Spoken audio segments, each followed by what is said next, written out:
Hello, everyone, and welcome to episode 32 of The Old World Behemoths. My name is Alasdair. With me tonight is Alex. Hello, Alex. I'm so happy that you could come this evening and we could talk about something that you have no interest in at all. That you... Jesus.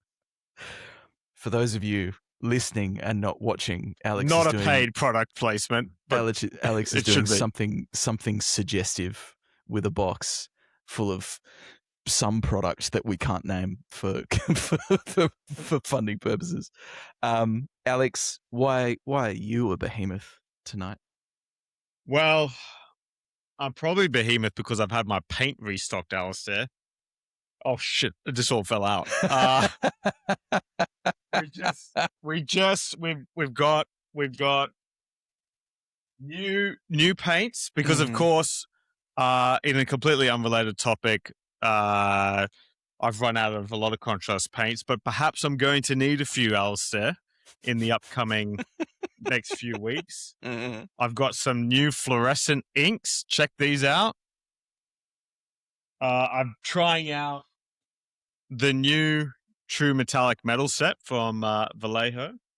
And then I thought, well, I can't go past this tremendous release without purchasing the Demons color set from AK QuickGen, which I have never used before. That's a contrast paint. It's collection? a contrast paint. But that's not even why we're a behemoth tonight, Alistair. It's because we have 4 beautiful babies that are on the screen that are back. They're back. The holy gods are back to give us their beautiful children and indulge us, leading the witness, with my new favorite Chaos God in their return. Alex is, of course, not talking about Octomum. He's talking about the release of the Renegades Daemons draft with the most recent hotfix by Val Heffelfinger. Yes, we should say that. Yes. We are looking this evening at 1.5.2.1, which is everything as up to date as it can at the 2nd of June 2026, which is when we are releasing this, because we love you dearly, Val, but changes happen and they happen pretty quickly. So a big thank you as always to all of our Patreons. Thank you for helping keep the lights on and supporting the pod and our events. Thank you, Death1942. Thank you, Ghost, Pandem Wargaming, Joshua, Sick, Silver Dave, Gomo, Boned, Earl of Kent, Ulazed, Western Sydney Wargamers, The Orange Juicer, Big Daddy H, Torytown 69, Prophetess Sotek, thanks Pete, James Alexander, Twin Cursed, Tajay Orson, Behemoth Bridge, Wolfcry Minis, Hello Ribby, Snorting Milo, Val Heffelfinger himself, and Tom. This should be a Warmaster podcast. No thanks, Tom. Thank you, of course, to Mark Fleming for our continued sound support. Some new stuff we're told by Tom coming very soon. We look forward to popping that on the episodes. If you want to hear those, by the way, the compositions that Tom and Mark have thrown together, drop us an email, oldworldbehemoths@gmail.com. We'd love to hook you up. And thank you to 25 Creative for our graphics and pictures and all the lovely things that we have. All right, Alex. This is a U cast. I did a mini-sode. That's true. You did a mini-sode. I did, just so that I could get the opportunity to speak before I hand over to you to talk for an hour and a half about what demons look like. But you've stewed on it. You were away at a conference. You had some time in the hotel room to think about it and to read through it. What's the vibe check, Alex? Well, first of all, we did invite Chris. Tom is currently engaged in his studies. We did invite Chris, and he said, I can make it as long as you keep it under 60 minutes. And I said, there's not a chance that that's going to happen. So he's listening to this one instead of contributing. But we do want to preface one thing, talking about the time that's going to be required, because we are actually going to have to split this into two segments, right. Alistair. We have read through the release of the Renegade draft pack, and Val has probably realized somewhere along the way that the amount of work that has to go into Demons is maybe twice, if not 3x, that of another Renegade faction. You might say 4 times. 4 times, because there's 4 different gods. Each of them have their own armies, flavor. It's like that, you pull one lever and another thing blows up on the other side. You pull another one, another thing blows up. I learned about stacking rules yesterday, which was something that shocked me. Furious Charge, if Even you're one today. of those lucky units that can get Furious Charge more than once on the unit, apparently you can trigger it twice. Apparently there's a rule called cumulative special rules, which I've never read before until this moment. That's not true. I think we've sort of seen it in like Armorbane, right? And we've used it in context, but maybe not. I probably just about. believe that you told me about it. But the vibe is that demons have got their flavor back, right? And if we wind the clocks back to when we talked about demons in our initial pre-draft release, one of the key outcomes that we thought that, or hoped that Val would head towards, is to have each of the Chaos Gods feel like they embody what we think of them as in the lore. Mm-hmm. And, I made the giant hyperbolic 20-minute pitch that doesn't matter if you're in 40K, Age of Sigmar, the old world, the Chaos Gods transcend that and the themes run deep. Did they have that beforehand? Probably in some cases. Tzeentch, yeah. Slaanesh, no, definitely not. Nurgle, somewhere in the middle, and Khorne, probably not. And so today's episode is very much focusing on the core rules changes, the differences between the gods, what's won and what's lost, the overall vibes of each of the routes you want to take, the new rules. Unfortunately, we're just not going to have time to cover magic items, best builds, which we've got to get more test games in. We could probably talk about our test game as well of your Empire versus my Demons as a bit of an anecdotal. As long as you let me do. No. Yeah, sure. No. 5 great cannons. 5 great cannons is all the context setting you need.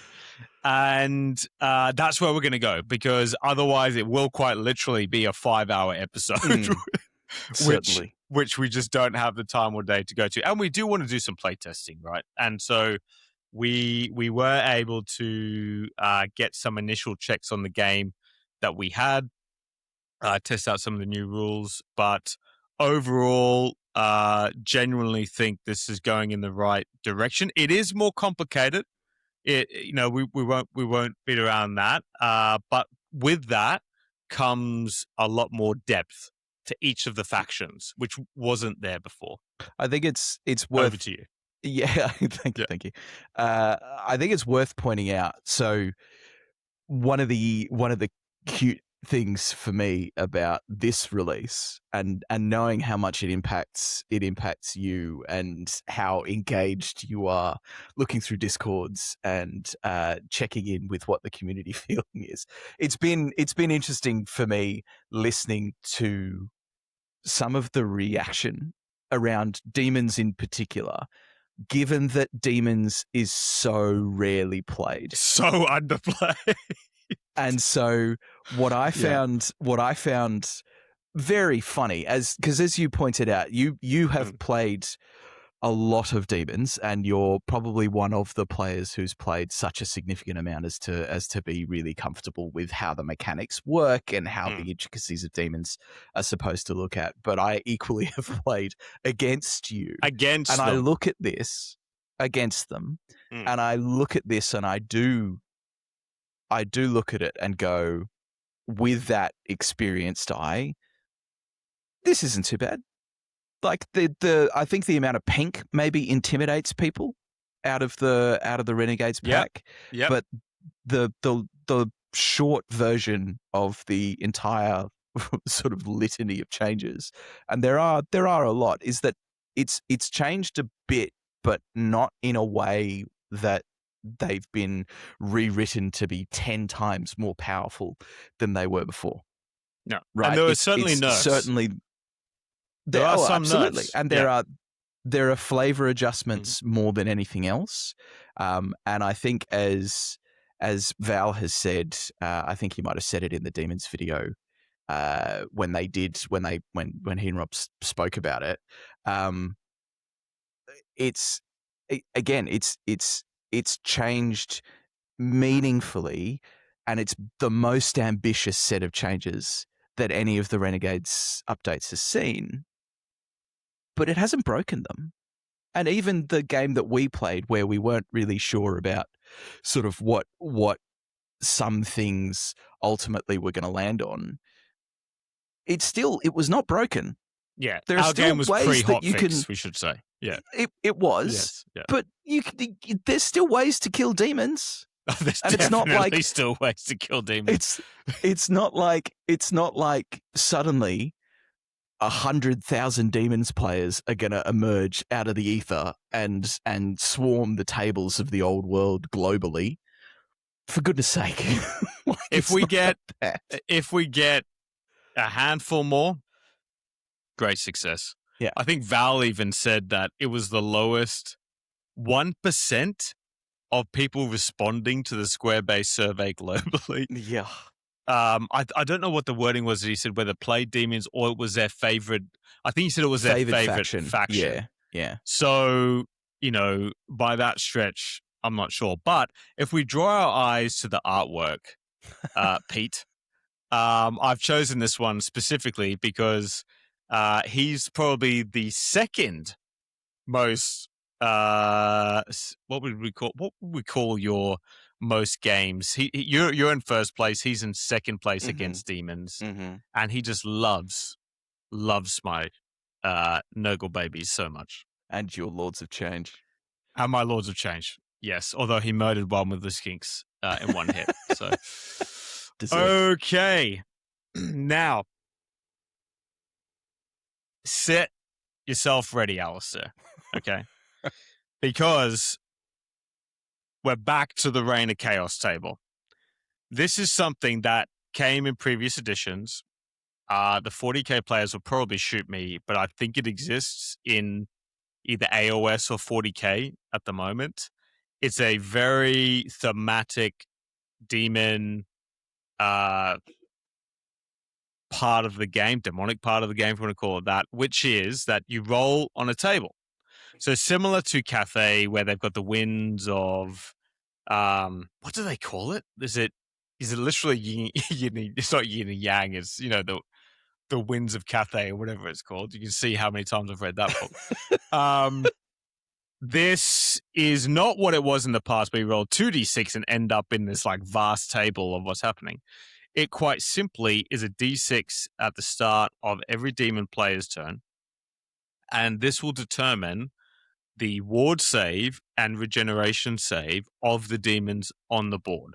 So one of the things when you go into it, and by the way, to your point around the amount of pink, I'm not just copying and pasting or having images here. I've taken what Val has done, put it onto slides so that we can just work one by one. So when you go into demonic, the rule, there's no such thing as the ward save anymore, right? It's if you roll a 1, you're back to legacy rules, where you only get a ward save against non-magical attacks. Okay, because your attachment to the reality, the realm, whatever you want to call it, that is starting to phase out. Interestingly, Val's also added you get banished on a. Oh, I've totally gone. You've missed 11 or 12. Whew. Had to catch myself there. I got confused for a second. No, that is correct. Banished on 11 or 12. So you do have an increased chance of completely potentially destroying yourself, and we'll go into the changes around this in a minute. Eye of the Storm, 2 to 5, 5-up ward against all wounds, exactly as it was in the Renegade pack already.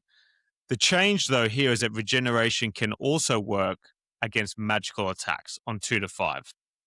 Now, before anyone gets too outraged by this, this is quite literally Nurgle's buff in the unit. We'll talk about this as when we get down to Nurgle, but just keep that in mind.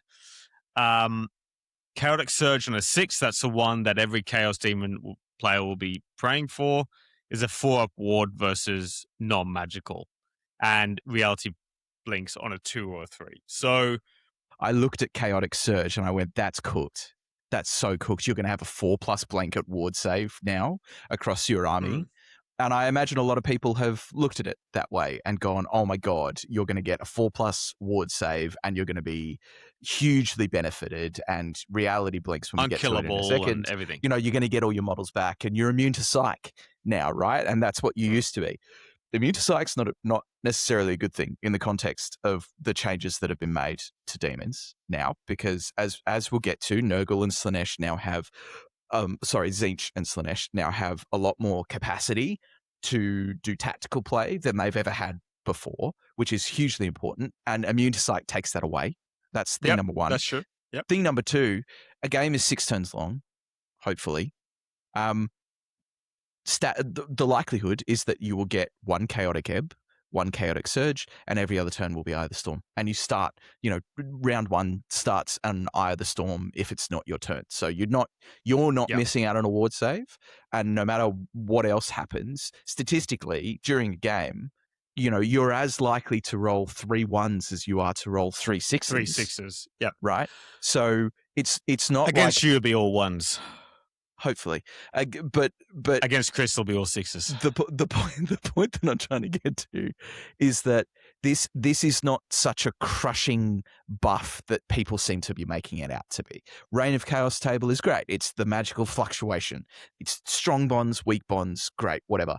But statistically, look at this through the lens. The next time that you non-demon player goes and looks at Reign of Chaos, look at it from a realistic standpoint and go, it's going to happen once. It may happen on turn 1 when it doesn't matter. It may happen on turn 6 when it doesn't really matter. But it's going to happen once. But equally, Chaotic Ebb will kick in. And if you've got a magic missile list and you're facing down demons and he does 2 Chaotic Ebbs in a row, you're basically facing an army that has no ward save versus you, right? So I think there's a big tablespoon of common sense that people need to take when looking at Reign of Chaos. Now take us to demonic instability, because this was the point that you were getting into. Yes, yeah. Thank you.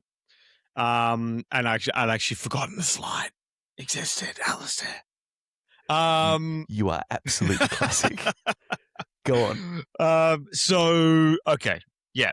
Good point. Good. Thank you for calming me down off my high perch too quickly on that one. So, demonic instability, and I've had this happen. You've seen it happen several times in both directions. Mm-hmm. So, previously, under demonic instability, you would roll a double 1, auto pass your instability check in combat, and nothing would happen to you. AKA, I was losing combat by like 15, rolled double 1 on my Nurglings, nothing happened, right?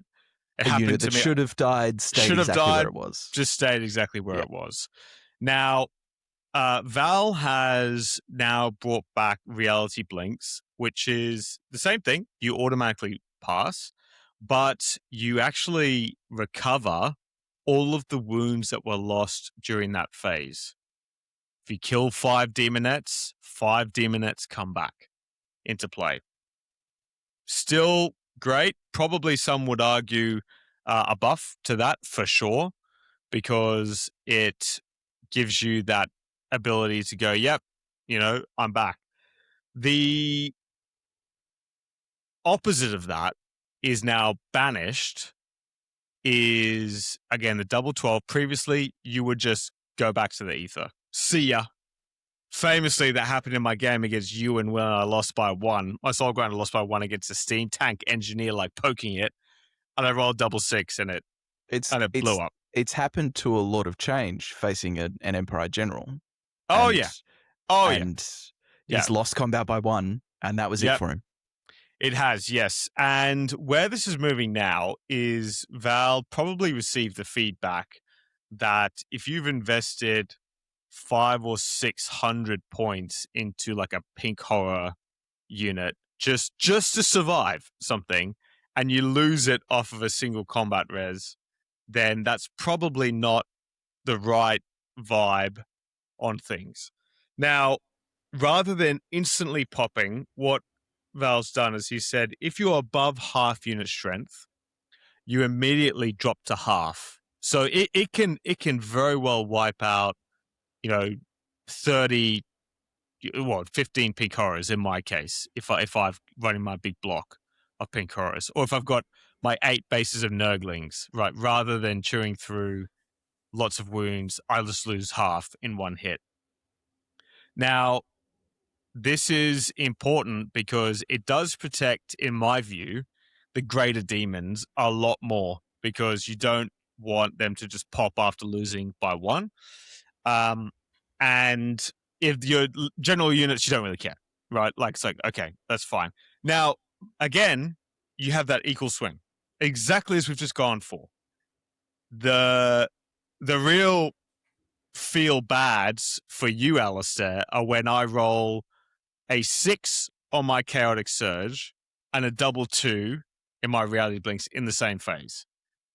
The feel bad for me is when I roll Banished, right? Mm-hmm. And I lose all my ward saves. Now, the key other change here is Demonic Locust no longer makes you immune to Banished. So that's one small change that a lot of people haven't picked up on because they're talking about different things. But previously, you would protect yourself from being banished by having your BSB. That is no longer the case. But you can re-roll your demonic instability aside from banished results.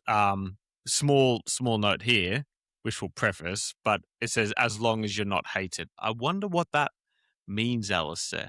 So I wonder. I'm so glad that you included that, because I'm going to take us in a slight tangent direction, because the not hated that you mean there is part of the introduction to the special rules of the interactions between the gods, which was something that I really wanted to see, right? It actually was, yeah. Yeah. But this afternoon, I sat down with the online rulebook, and I thought to myself, I think I'd really like to know what are the precise items, tools, units within the current old world as it exists rules that target demonic units. And I have a little list, Alex, of things that target demonic units. And I apologize for interrupting what we're talking about in terms of rules. But there's maybe more of an indication than you'd think that demons may or may not play a part in the near future of the old world in a supported way. The entire Knights Panther Knightly Order hates demonic models. Great. So officially the Demon Prince, the only thing right now. There are several rules that target warp spawned. So the Demon Slayer, for example, targets warp spawned from dwarves. There are the rune of something or other, one of the banner rune, or one of the weapon runes that dwarves can take. Rune of Banishment, I think it is. That also targets warp spawned. However, the Empire Witch Hunter can also give an entire unit hatred. That's true. Demonic models. And then there is, of course, Miao Ying. Yep. Who has hatred demonic models. So there's half a dozen or more instances of things that impact chaos. I apologize, Alistair. There's a second official model, the Hell Cannon. Yes. Yes. And the Renegades Kadai Fireborn. No, they don't exist. Spawned. Oh, sir. Well, they don't exist. Sorry, yes, they don't exist. But as far as the rulebook goes, that's what it looks like. I get where you're coming from, though. It seems obscene that these rules exist to target the Hell Cannon and the Demon Prince. Yeah, I mean, I'm so glad. I mean, look, Knights Panther, they hate all Warriors of Chaos and demonic models, but it's an interesting choice to throw in, given that a Demon Prince is still a Warriors of Chaos model, right? Yep. Seems an interesting thing to throw in, that they also hate demonic models. I entirely agree. It cannot be understated that this is a confirmation that demons are coming before dark elves. We'll see. But anyway, I'll stick a little note on the chronology of this episode to say Alistair's tangent about hatred things. It's a good point. But yes, overall thoughts. Oops, gone too far there. Sorry. Yes. Yeah. So Reality Blinks has gone through a number of changes, I believe. And even I think from Banished changed from pre-hotfix to now, which was okay. Yeah. Well, that's what I'm thinking of. So, like Reality Blinks again, this was one that I had a knee-jerk reaction to, and I went, "Whoa!" Like if I've crushed your demonettes and suddenly you roll double ones, all your demonettes are back. But again, what's the likelihood of double ones? Right? I think it's 3%. It's going to lead to some. It's going to lead to some super great moments. Right? It's going to lead to these games, maybe game swinging moments. These points at which you go, oh, I've really lost out here, and I if I roll the double one, then I return to a position of strength, and it's really great. I can see how people would respond to that, but also 3%, and that's the same. It's the same the other way around with Banished, right? It's still double sixes, and the simple fact that you can't re-roll the Banished results is. That's already so demonic instability from a penalty standpoint is already penalized more than every other faction that uses a BSB to reroll leadership tests, because everyone else can reroll a double six, and demons become the only faction that can't. And so again, there are limitations. There are nice things about being a demon now, for sure, but there are limitations, and there are just as many penalties. And this doesn't.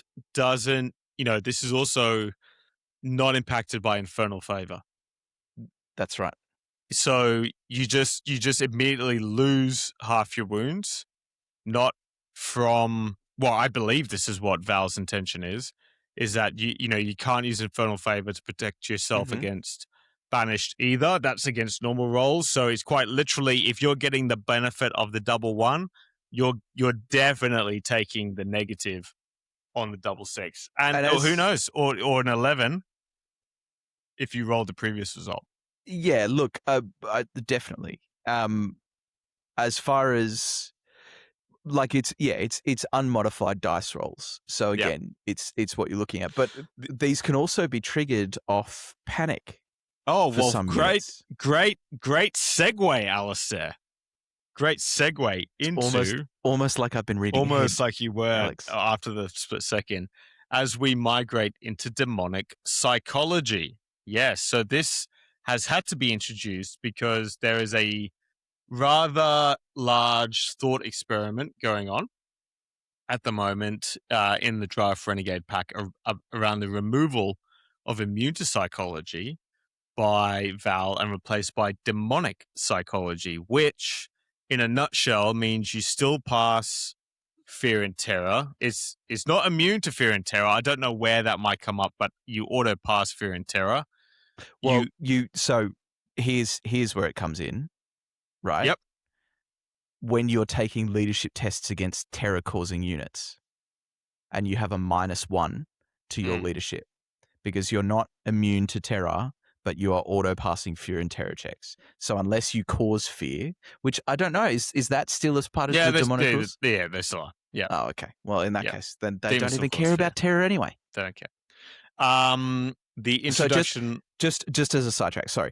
Just to clarify for anyone who's not familiar with immune to psychology, and the rule itself, because there are plenty of factions that have maybe one unit that's immune to psychology and they don't have a huge amount of access to everything else. So I just want to read that out. This is what demons used to have. If the majority of models in a unit are immune to psychology, the unit automatically passes fear, panic, or terror. However, if the majority of models in the unit have this special rule, the unit cannot choose to flee as a charge reaction. Yep. And note, this special rule does not make a unit immune to any test made against leadership not stated here. So it's immunity to fear, panic, and terror, and they cannot choose to flee as a charge reaction. Now, as you rightly put, that has been removed. Yep, removed in some cases. So the ability... Well, sorry, you are right. Immune psychology has been removed, yes. Panic is back, not for everybody. Some units can flee now, not for everybody. And this is what I was saying at the start, was now there are these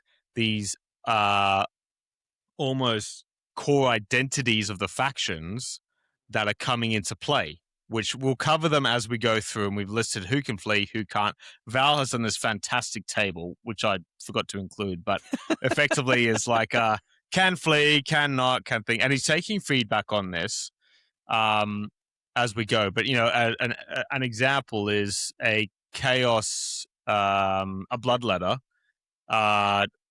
is immune to panic and can't flee, right? So if you're playing Khorne, no change, right? But if you think about it, it's because a bloodletter wants to come and butcher you. It doesn't want to be running away. Versus a blue horror of Tzeentch who's going, no, thank you. I don't want to be anywhere near that. Or is gaggling and laughing as he whispers away across the battlefield. But this was what I really liked about demonic psychology, and I'm gonna make the claim that Val repeated a line that I said in our demons wish list, where I was talking. I will hand on heart say this. That demons are manifestations of emotion. Right, they are the pure essence of. So Khorne is the pure essence of rage. And hatred and all the violent emotions that are experienced. And Slaanesh is the excess, the pleasure, but also the pain. Nurgle is everything to do with unrestrained growth and life and just the purest form of just everything growing, and Tzeentch is change and madness and foresight and all of those sorts of things, and that's really nicely represented now in the way that demonic psychology applies to each of them. As you put, Khorne units, they want to fight you. Tzeentch units can see the future. And so if they see themselves running into combat with you or you charging them, they're not going to go there because they see what happens, right? Yep. Slaanesh units, they like combat, but at the same time, they will choose the most beautiful instances to engage with you, or the most violent instances to engage with you, or the most terrifying instances. They want that height of emotion. And Nurgle will just plod along. Nurgle wants to give you a hug and give you a smooch and say, come and join Nurgle and the big party that we're having. They don't have time to flee. No, they don't have time to flee. They're just trotting along. And all of that is represented, and we'll go into that, I suppose, as we talk through the factions, but all of that is represented now in the ways that they can interact with mechanics in the game that they haven't had, but haven't been able to. Look, I mean, it becomes insane when you get this, I think I've played 20 plus tournament games with demons now, and you have to play it previously as, I'm undead, I can't flee, but I don't regenerate my models. So therefore, I need to maneuver into the worst possible ways with spells and be at range. And oh, look, they caught me anyway. And so you just, this I think gets missed, is, your flamers have never been able to flee before. and they get butchered in combat, or your seekers, which are effectively like cavalry screens, skirmishers, can't flee. And now they can, which means that there's actually a bit more ebb and flow to the list, which is not just... There's a lot more tactical options. Yep. Right? And you have... Two different flavors. Yeah, and you still have the resolute blocks that sort of march up the table and bring combat. But it's you still also, unbreakable, as we said here. But you have the ability to harass, you have the ability to play at different styles of gameplay. You don't have to create magic missile batteries that hang back for 4 turns before maybe finding a soft combat. You just have so much more tactical flexibility, and I think it's a wonderful change for Demons players. I think it's going to take some real getting used to for people playing against Demons, because people are used to Demons just standing there and taking hits. But Alistair, it's only you and Pete. Like, and this I think is my point, and this underlying thing is,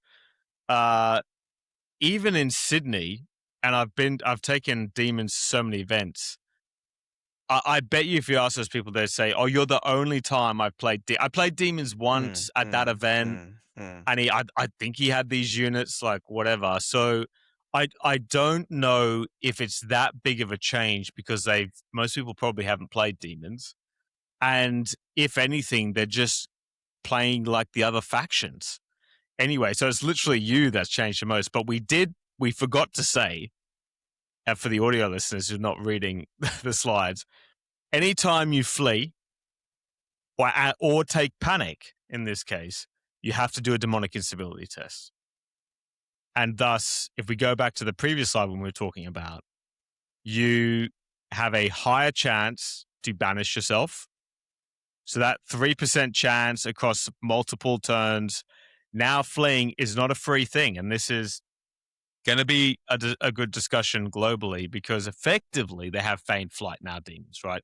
Where Val has given them an automatic rally. But for the visual attendees of this podcast, I've gone and created the chart to show, what is actually the risk and reward for choosing to flee, but also for inflicting panic onto these units, because previously, don't care about panic, but you can quite literally, if you think about it, trigger a chain of panic tests in a bubble. And this happened in our test game. Do you remember where you murdered or enough to make me cause a panic check? And I was thinking, oh my gosh, if I, this could be bad. Chain panic, but it's true. But we said here, so leadership 5 are your Chaos Furies, right? They're the only thing in the book that has leadership 5. They have an above 70% chance of a negative effect from panic or flee. And I've put there in the first column, they're fine, 27.78% chance to be fine. Suffers 1 wound or more, or completely banishes itself, which is 3%, notwithstanding the whole chaotic ebbs, etc. Leadership 7 is the baseline leadership for most demon units. So you're talking about a 40% chance for something negative to happen. And, this is where, your BSB is going to come in, but BSB's only got 12-inch range. There's no, inherent abilities in the list to reroll panic or anything like that. So you need to make that calculated risk. You love a good bit of calculated risk, don't you, Alex? Calculated risk on what to do, because quite literally, you might set the trap and say, oh yeah, like I'm gonna bait you with my keeper's secrets now, and then boom, she takes 2 wounds from fleeing. That's not the best thing to be doing. So I think it's going to be used in our game. I think I only really used the flee once when my demon prince fled from your double steam tank charge. This is very true.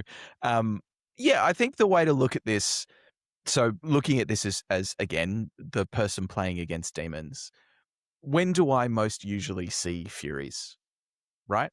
most of the time when they're way out of range of the rest of the army and they're coming to harass my backline. Now that they can take panic and they're out of 18 inches of inspiring presence Of the greater demon. and I kill enough to trigger a panic, now I can be pretty sure, 70% sure, that they're going to take more casualties from a panic just by me triggering that off them, right? Not to mention the potential for them just to disappear. So big shift there. The other thing that I look at this and I go, it's pretty startling to see, heralds have leadership 8, greater demons, demon princes have leadership 9. If your general is a greater demon, then 100% it has an 18-inch inspiring presence.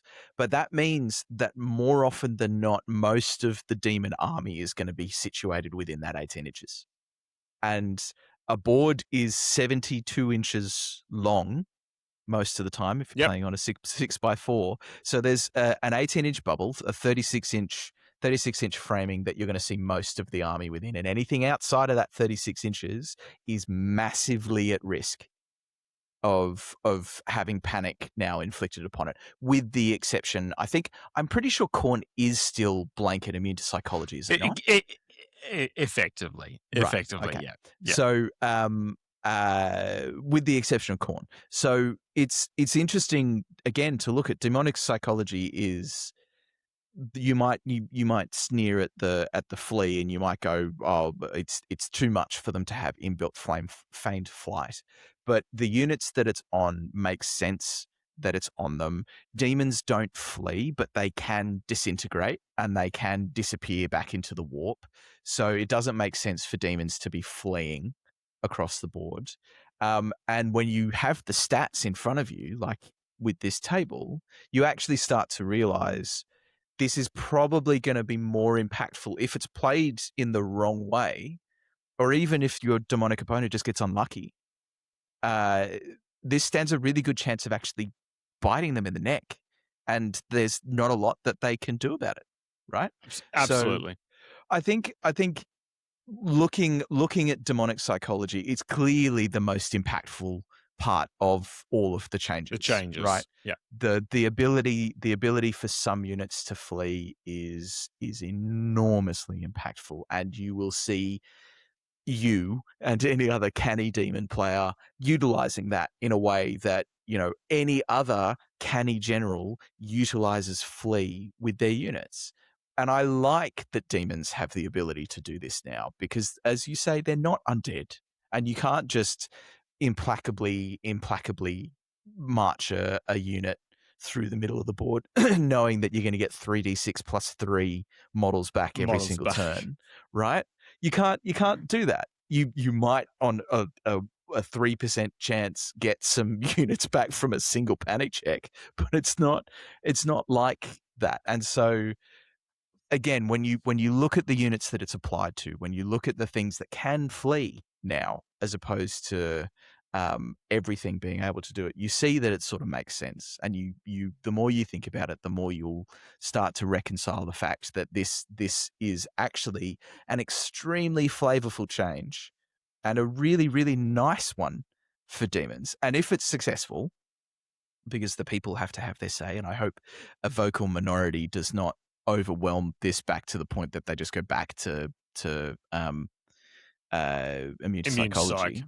But if this is successful, I think this is a really great litmus test for looking at the way that a community can rally together to actually investigate ways that the factions can be looked at. And whatever the WTC folk want to say in their quote unquote press releases about including renegades or otherwise, right? Renegades is more broadly than not an accepted way to play now. And the more that we engage with it, the more that we provide constructive feedback and play tests, the better it gets. Look, the literal, I just said it before. The difference between this and the previous one is double steam tank, charging your demon prince and going, should I be able to flee from that like every other army in the game?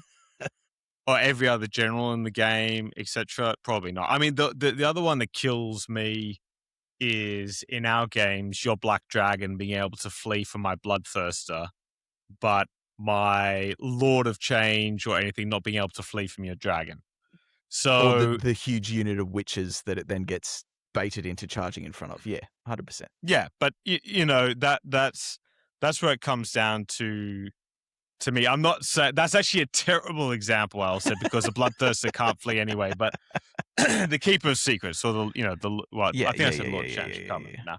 So I agree with you. I think people need to give this a go. Let it sit and let it play test, because it felt right in the game that we had, being able to do that. Again, the panic checks were fine, right? It actually added more interaction to the game than, as you say, I'm just going to have to sit back, pepper, pray for as many casualties as possible, and then go. By the way, Demonettes still get destroyed. You know? Look. That's a slightly different situation. We won't go there. The point is, don't let your Demonettes take 3 rounds of grape shot. Is probably the point. Probably not. But yes. Okay, we've probably spent enough time on it at this stage. But I agree with you. It is the biggest change out there. To summarize my thoughts, as I said before, does a tree make a sound when it falls in the forest? Again, how many people have legitimately played against this, and would it make a fundamental difference? I don't think so. Does it make a Slaanesh a fast, control army? Yes, absolutely. It does. They still absolutely get demolished. I was just going to say that it adds elements of control to a Slaanesh army. You're still toughness 3 with a 5-up ward. You're a glass cannon. Thank you for my segue onto my next soapbox moment. You're a glass cannon army finally, right? You can bait, but properly. You can flee. Yeah. And by the way, it's a Fabigo. So it's not. I think it's. I'm pretty sure it's Fabigo, but the Val's put it in there. So it's not. It's not a full flee. I'm just looking it up now. Gosh, we are the most prepared people, but I think it. Now it will always fall back in good order. Oh no, you know what it is? Yeah. It's when you're changing browser. It's when you go and look at something on the internet. That's when your microphone crackles. Oh, is it? Oh, okay. Yes. Classic. So go back to the presentation. Okay, there. I'm here. Okay, am I back? Everybody's listening. It's better now. These idiots and it's all fixed. It's all. Yeah. It's so all fixed. It said if any moment a demon needs to flee, it's a Fabigo. So even then, it's not. It's not this. Oh my god, they're going like 2 inches. They still can be caught into combat. So again, on Slaanesh, you're getting your highest D6 plus Swift Stride, which is still good. We'll take that. We'll take that all day. Okay. I think we can move on to. We're not even into the big things. Now we're into the meat. Hang on. We're at an hour. We're at an hour, and I'd just like to ask any of our viewers who are having a hard time watching this to take a great big deep breath, because we've still got a lot more. This is why we split it into 2 parts. Yeah, Chris would be rolling his eyes, and Tom's just turned off the podcast by now. So okay, but now we're out of the ephemeral, almost philosophical segment of the podcast and into the actual changes. So army comp changes. I've put in here the table for the different gods. Fundamentally speaking, not many changes outside of the addition of being able to bring some rare units into special. So similar to the way that if your general is a demon of X, Khorne, Nurgle, whatever, you could get units from special into core. You can now bring 0 to 1 rare unit into special. So for Khorne, that's a Soul Grinder. Has to be a demon of Khorne. Nurgle, Plague Drones. Thank you, Val. We needed that. Slaanesh is a Hellflayer. and Tzeentch is a burning chariot. Probably maybe Hellflayers could get a carve out just to be a 0-2 because of the fact that they're just, chariots. But the point of this is, if you want to start to lean into mono god, then you can start to unlock a bit more flavor within the lists. So the biggest challenge has been soul grinders fundamentally have been a safe choice, and thus you pick one and then you lock out the ability to take cannons or plague drones, etc., because you've sucked up all your points into that.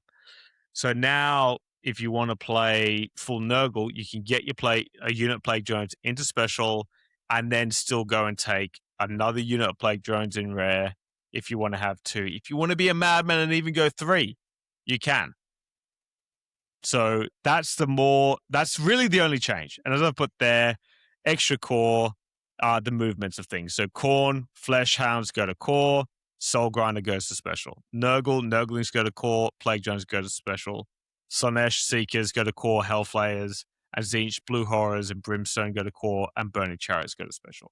So now there's a little bit more unlocking of the hinges, perhaps. I think it's nice, though, to start encouraging some of the units that you just don't see play. And part of the reason that you don't see play is because of this efficiency problem that Soul Grinders have, where they've been a really efficient choice to stick in rare, because you want a behemoth that has reserve move and can D6 plus 1 stomps and D6 plus 1 stomps and is tough to 6 with 5 up, right? You want something like that, because it makes this great anchor point for your army.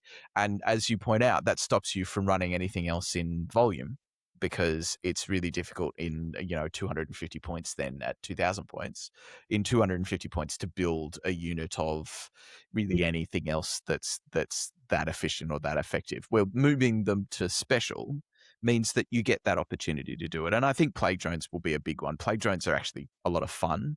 They're not maybe as fabulous as they're sometimes made out to be by people who hate them, but they're a lot of fun, and it's good for Nurgle to have that freedom of a fast moving unit. So I agree with you. The monogod thing here is the big part to take away, that there's a little bit more availability for you to run more than just, I've only got these 3 core choices or 4 core choices, and then I can take maybe one special thing and one rare thing because I've got to take the Soul Grinder.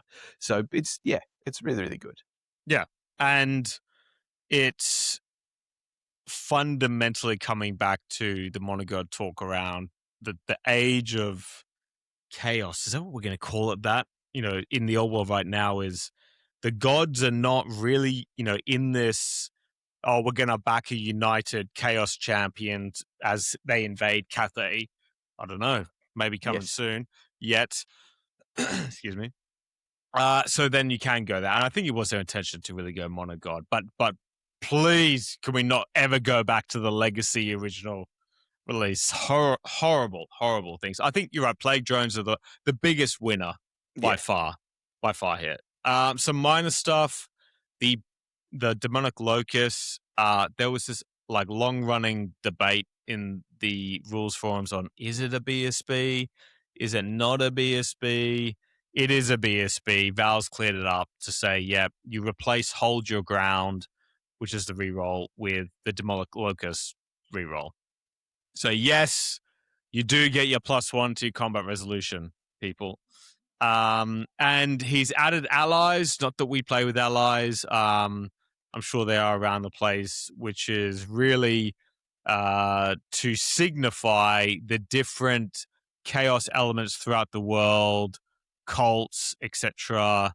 Chaos dwarves with Hashut, being aligned to chaos gods, enslaving demons, etc. Skaven, because literally, are the vermin lords alive?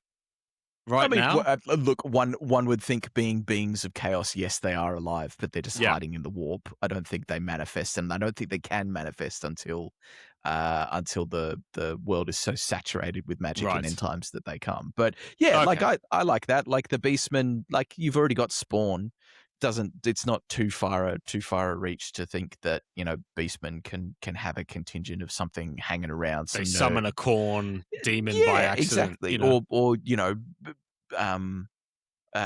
plague bearers sort of start appearing among the Gauls and infecting them. And dark elves, dark elves have a long history of Slaanesh entanglements and Morathi's pleasure cults, and you know there are dark elf units in previous army books as well that hopefully will come back now that demons have had a bit of a look. And there's loads of stuff. I think it's again, it's flavorful.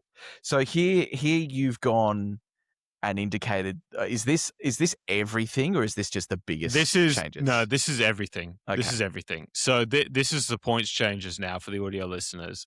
There's quite a few points changes, but I wanted to put this in here because, again, it comes back to that point about how complex demons are to get right, and the Val's trying to do his best.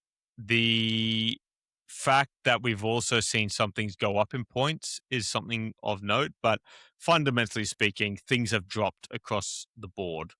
You know, general line infantry, bloodletters, plague bearers have come down in points. You know, furies have dropped in points. Soul grinders have dropped in points. A lot of this is still highlighted in yellow for debate and testing, etc. There's reasons for which we'll go into why things like the Great Unclean one have increased in points, all for good measure. There's things like the Burning Chariot of Tzeentch is the biggest points dropped 50 points. Oh my gosh. Well, you know, it's because it can no longer be a mount. And I know I can say that because I didn't put that in the but also the chat, right? Good luck to you if you take good luck. It's a Tzeentch.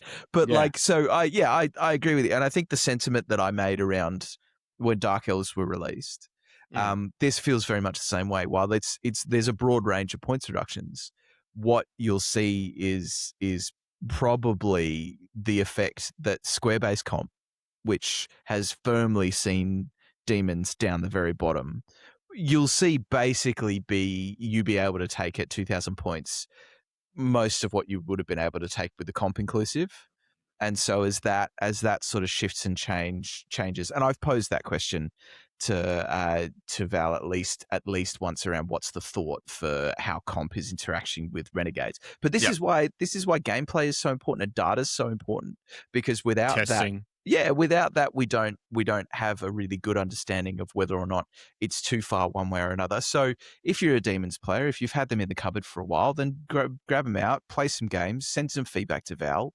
Like this is exactly what's needed. He is listening. Yeah, but I mean, he's a Patreon. I hope he's managed to listen for an hour.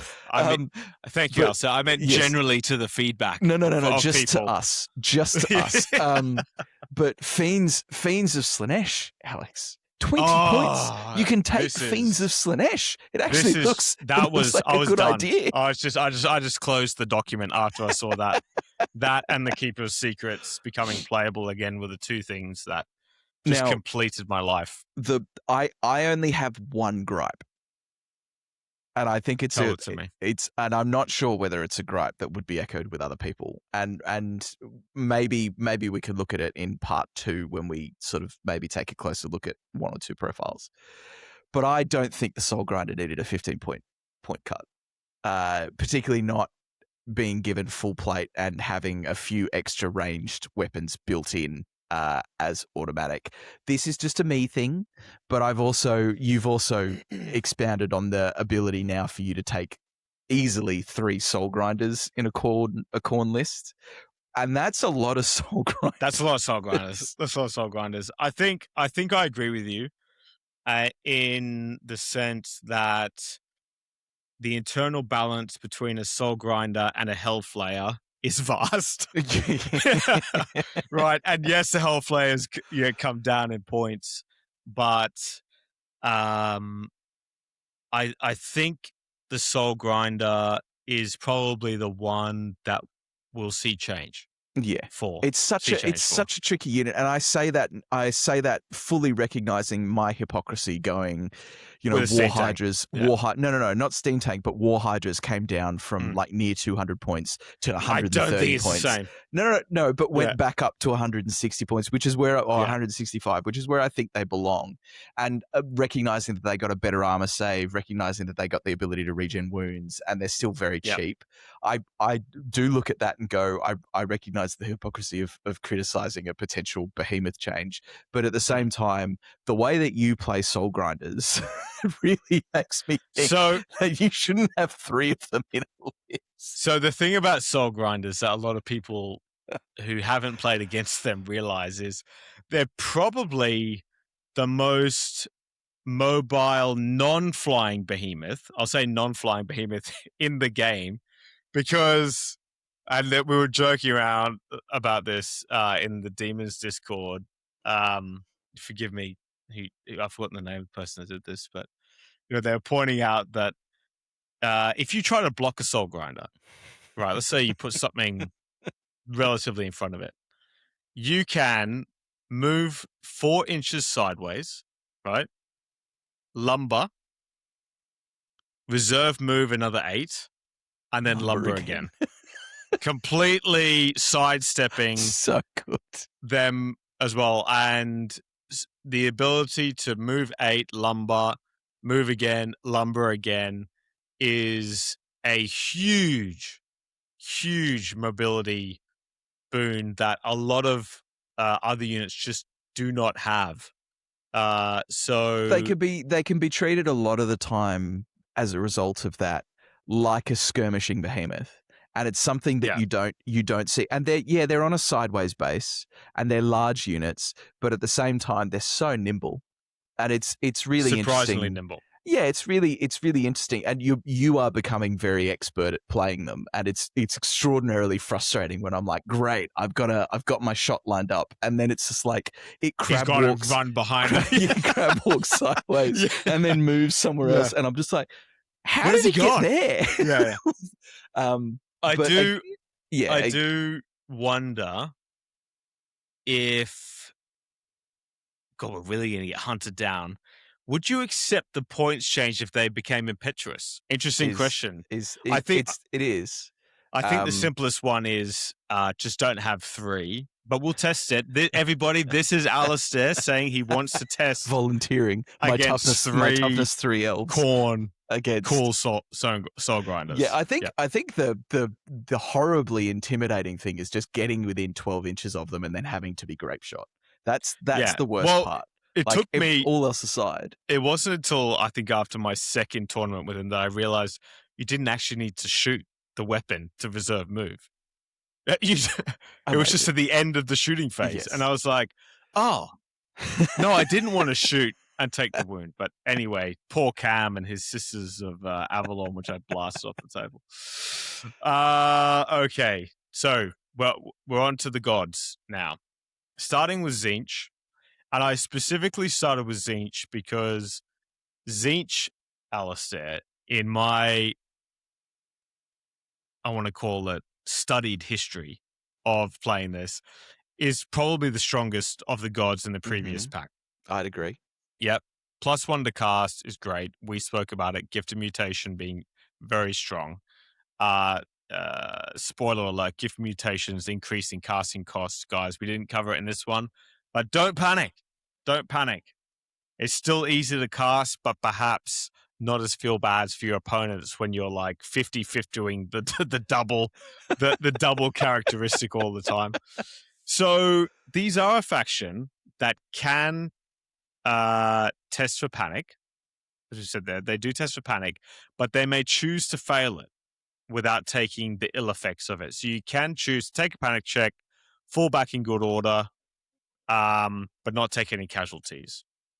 They can choose to flee as a charge reaction, albeit it's a fallback in good order, and there's very limited instances of Swift Stride in the list. So to me, I'm thinking about things like Flamers can sit at their 18-inch shooting range and have an average fallback of, 4 inches, probably, maybe 5, which now gives them a bit of utility. Gosh, even just moving into within 9 inches to fire at close range is now a bit more of a viable option.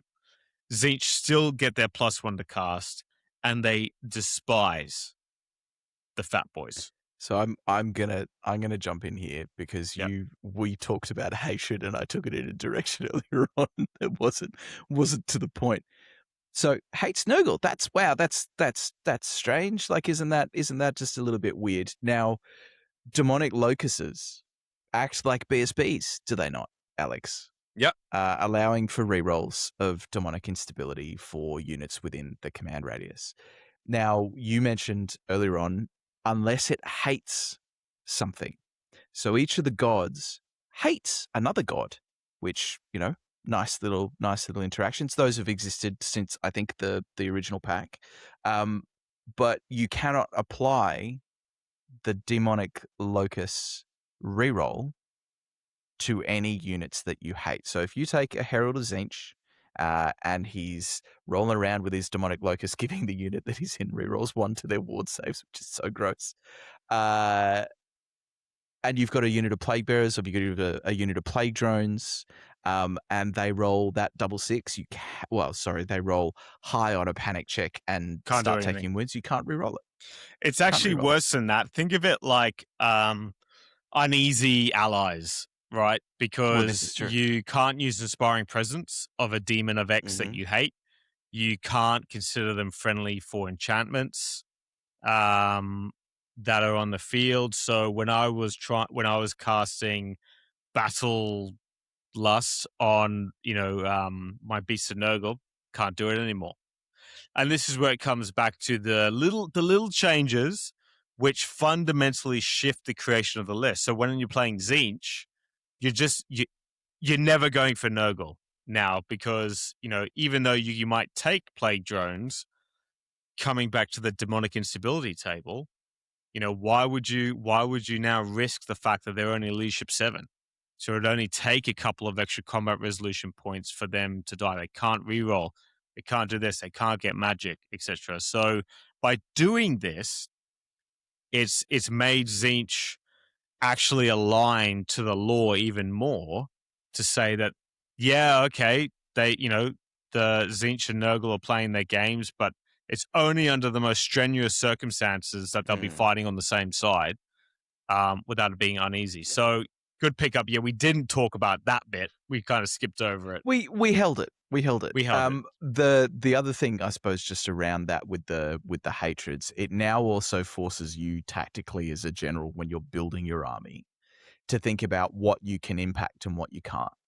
So if you're playing Tzeentch, you can't really impact with your amazing spellcasting, which remains incredibly strong with Tzeentch, right?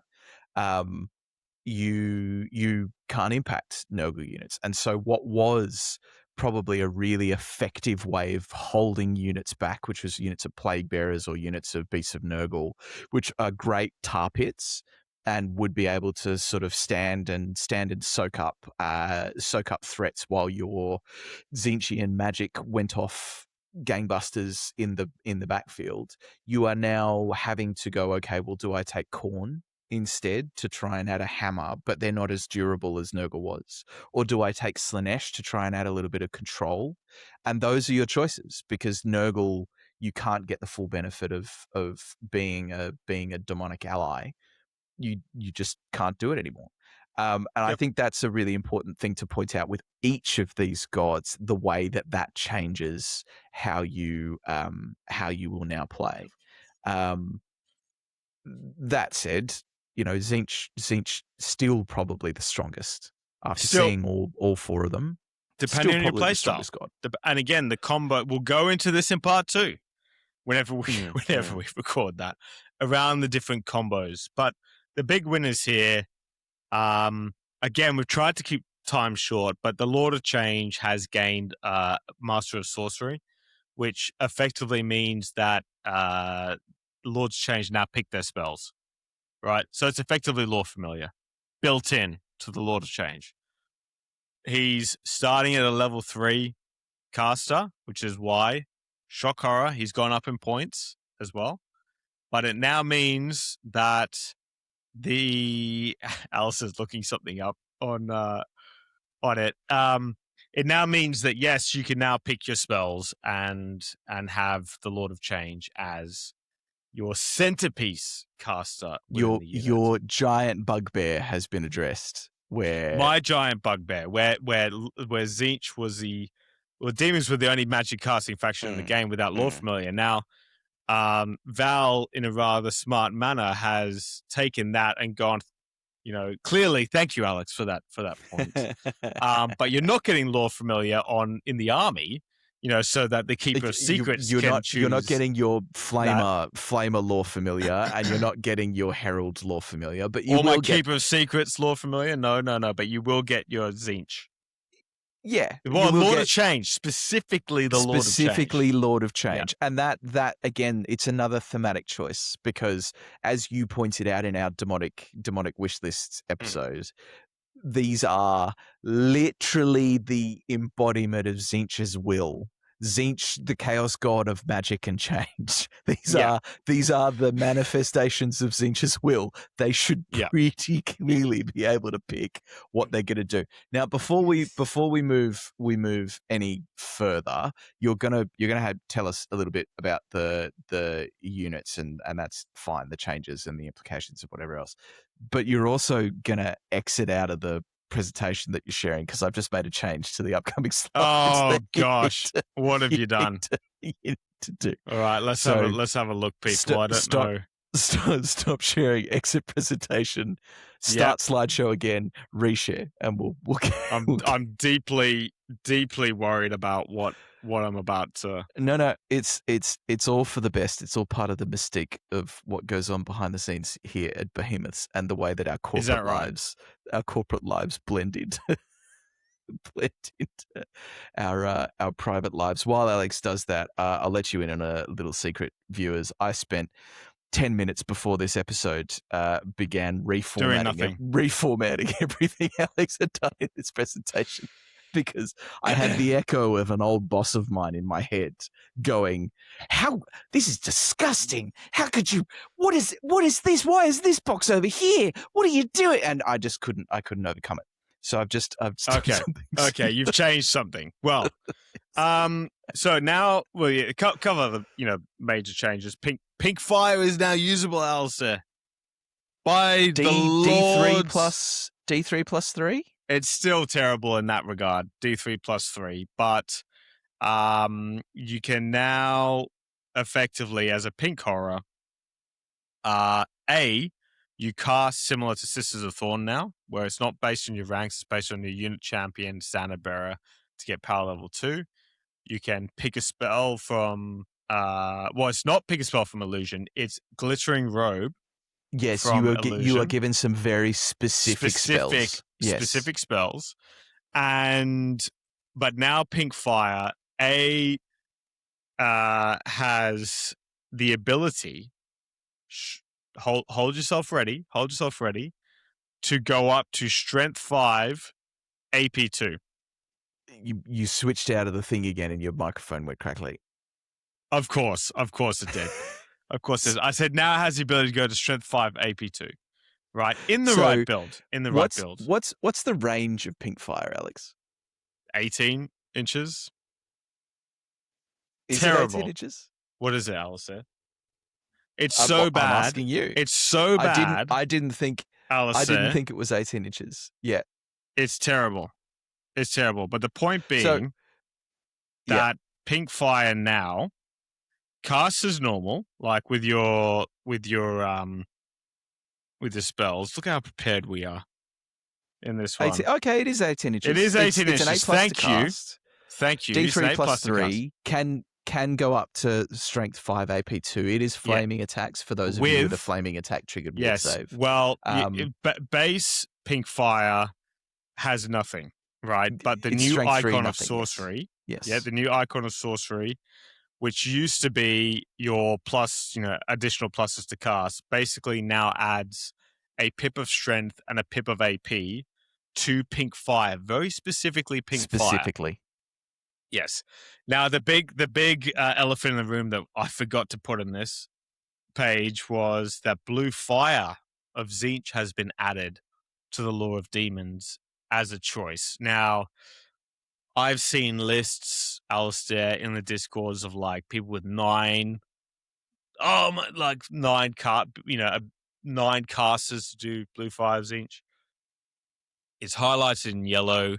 My gut feel is that Val's going to have to maybe limit it to Heralds of Tzeentch or Lords of Change only as a way of like they're the proper champions of Tzeentch that could get it, and Flamers can't. That's probably where the bad feels come in, because if Flamers have access to it, then you suddenly unlock the casters in special and rare. But correct me if I'm wrong. Prior to this point, you could have had 9 casters casting the summoning. Yes, you could. Yes, but I don't see very many people running 9 casters. No, because it's summoning. terrible. Have you heard of magic resistance, Alistair? Wow, magic resistance that impacts blue fire in the same way that it impacts the summoning. But I get it. I understand. I understand the feelings and the emotions that are going through here. But yes, back to pink fire. Pink fire suddenly is usable. I could totally see units of them being used. Pink horrors did lose their shooting attack. So sad. Such a shame. So sad. The things that hit on 6s and wounded on 6s on pretty much everything. Well, it does impact your favorite version of pink horrors. It does, and there's not in the way, but they also lost close order, and they moved to open order, so they lost that static combat res. But great segue, Alice said, to the Locusts, which we haven't spoken about yet, which is that all of the heralds now have built-in abilities that come free with them, and the Locusts for Tzeentch heralds are that they and the unit can reroll 1s on ward saves. So really, you have the ability to now put these herald in the pink horror block. If you really wanted to, the pink horror block can cast glittering robe on itself and like shimmer away while she blasts spells out of it, if that's your fancy. A herald can go on another item, which we'll talk about in a second, on the brand new unit that's been introduced to Tzeentch, Alistair, which is Screamers of Tzeentch. So they're in the game brand now. New. They're brand new. They're brand new. They're monstrous cavalry now, which means that they can use the sparring presence from the Lord of Change, whatever is flying around. Thank God.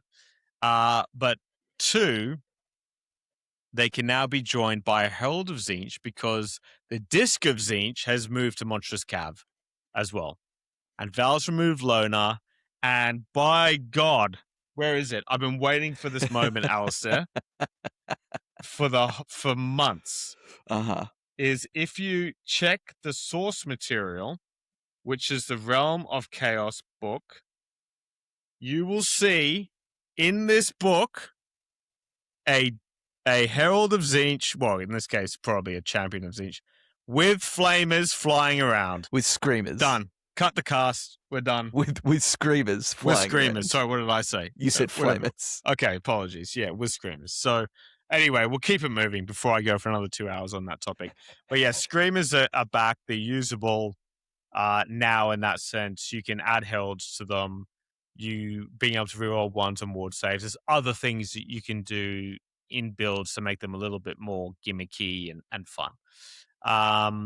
Flamers, the only real change there is that the Warp Flame is now D3+1. So they are better, more efficient, if you want to call it that. The Exalted Flamer did lose a wound, however. So I agree with you. Tzeentch is still strong. They're not going anywhere. If anything, they probably gained the playstyle of MSU casting units, maybe. Like blocks of 15 pink horrors with icons of sorcery sitting around blasting spells out. Maybe there's something there that needs to get playtest and then just gets automatically shut down by Magic Resist too. Well, this is the curious thing. So just for locusts as we move on, just a couple more call outs here. So yes, each god, and we could probably move on to who's up next. Slaanesh. So the Locust ability is inbuilt to the heralds now. So whenever you take a herald, the herald and whatever their unit usually benefits from the herald's presence, and that's the demonic locust. You do not have multiple battle standard bearers. Is something that I wanted to point out. So when you're looking at locusts, don't think of them as BSBs. They are just an inbuilt mechanic for the heralds themselves. If you want a BSB, you got to pay another 25 points. Yeah, you've and just raised a good point. One of your heralds becomes a BSB. They still now all heralds will have their locust abilities at all times, right?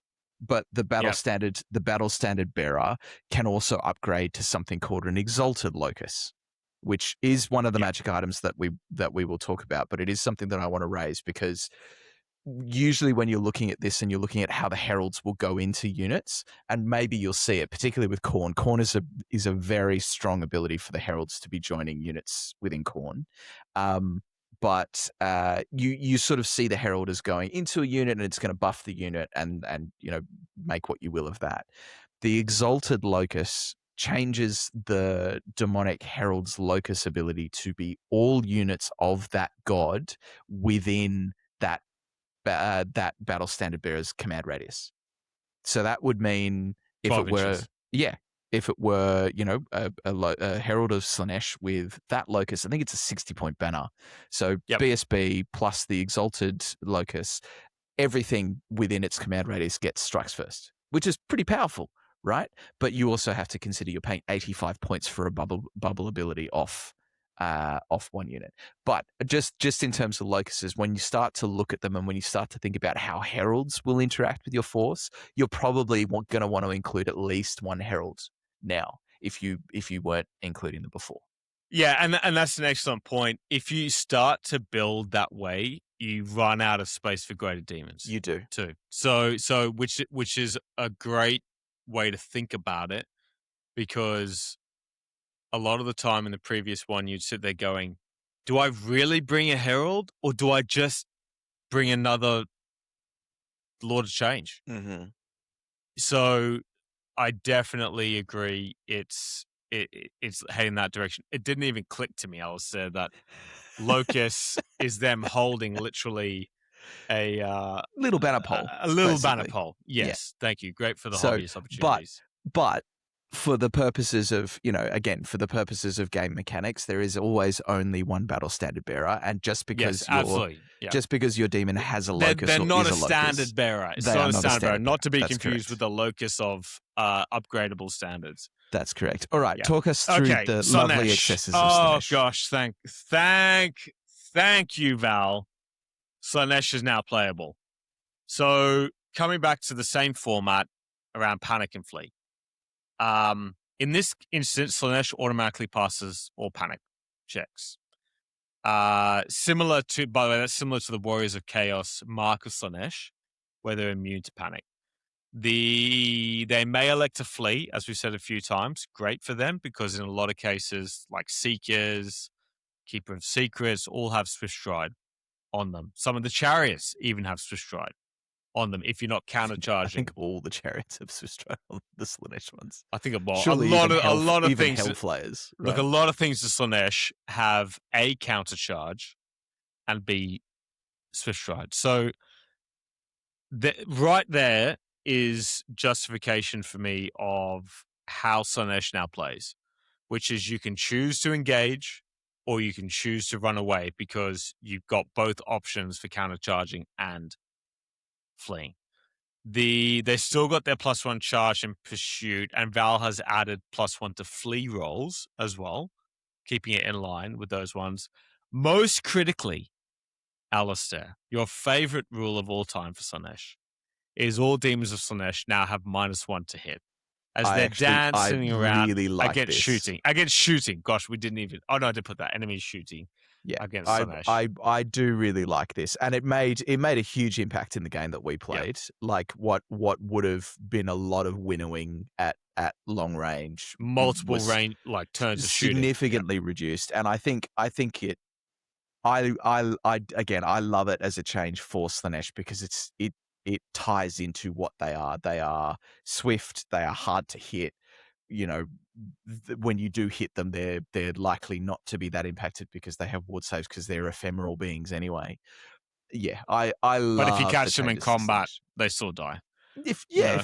if you overwhelm them and then they're overwhelmed and so be it, they disappear. Like they are utterly glass cannon, and that's really been emphasized. Like they've really been honed to be so quick, like really effective board control, hard to kill with ranged presence, but they're still as flimsy as they've ever been. Why would you think that 7 Seekers of Slaanesh against 10 handgunners would be a winning combat?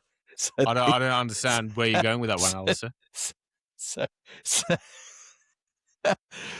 for the people at home, it was probably one of the most defining moments of our game, where I had several cannons up against. I've got a screenshot. Okay, several cannons up against the back of the back of the board, protected by state troops and a unit of handgunners. And Alex was like, "I can't go into the state troops because they're going to combat res me, and I'm not going to be able to do it. I'll go into the handgunners instead."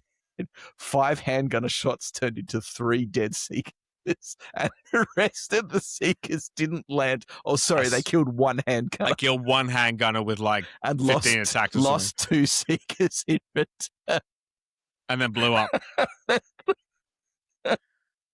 They're still, so, you know, so there you go. There's the quintessential Slaanesh experience.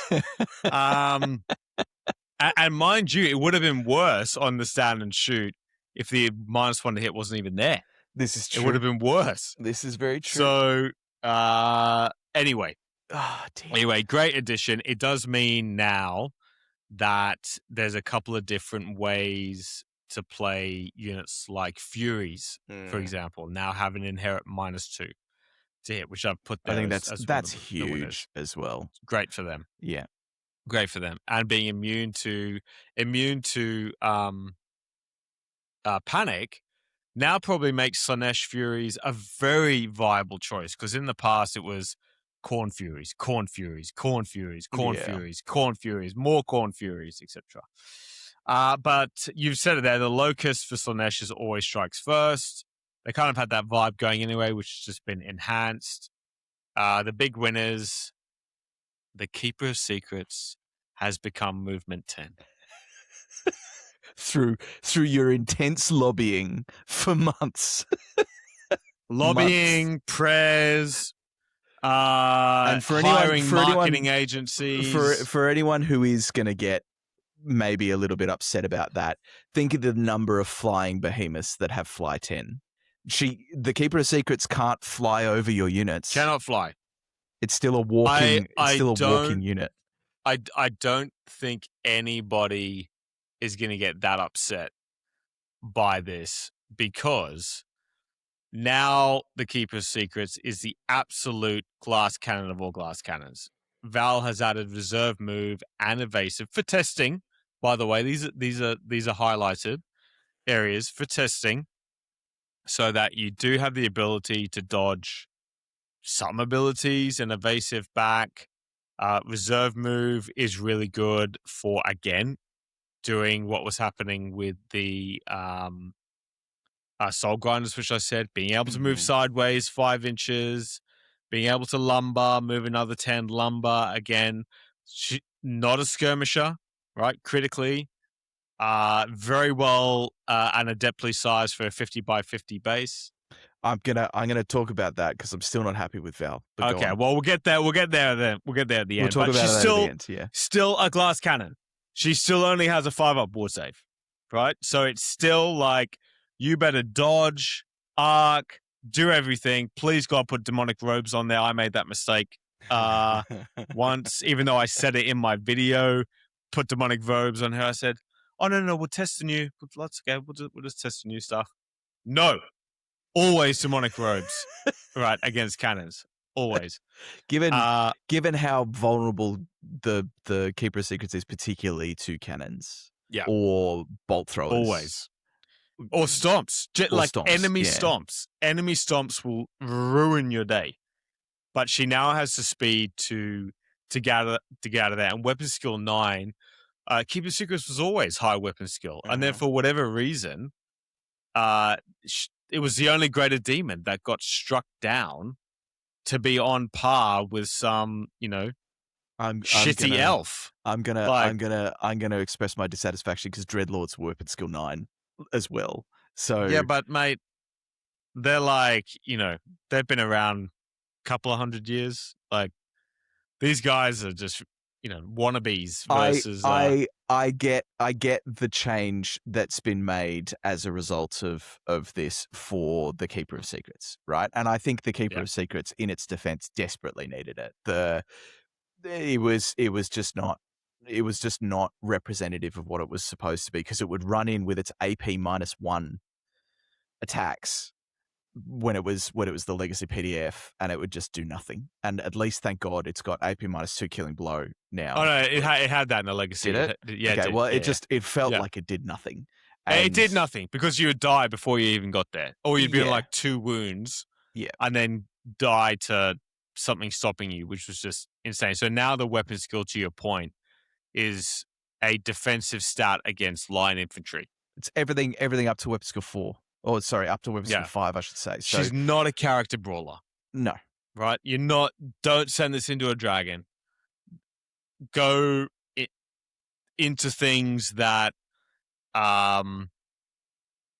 weapon skill 4, weapon skill 3, expensive infantry, etc. The other thing that needs to be borne in mind is she's still as vulnerable with limited stomps. She's still as vulnerable as any other behemoth to being championed and then combat rezzed out. Yep.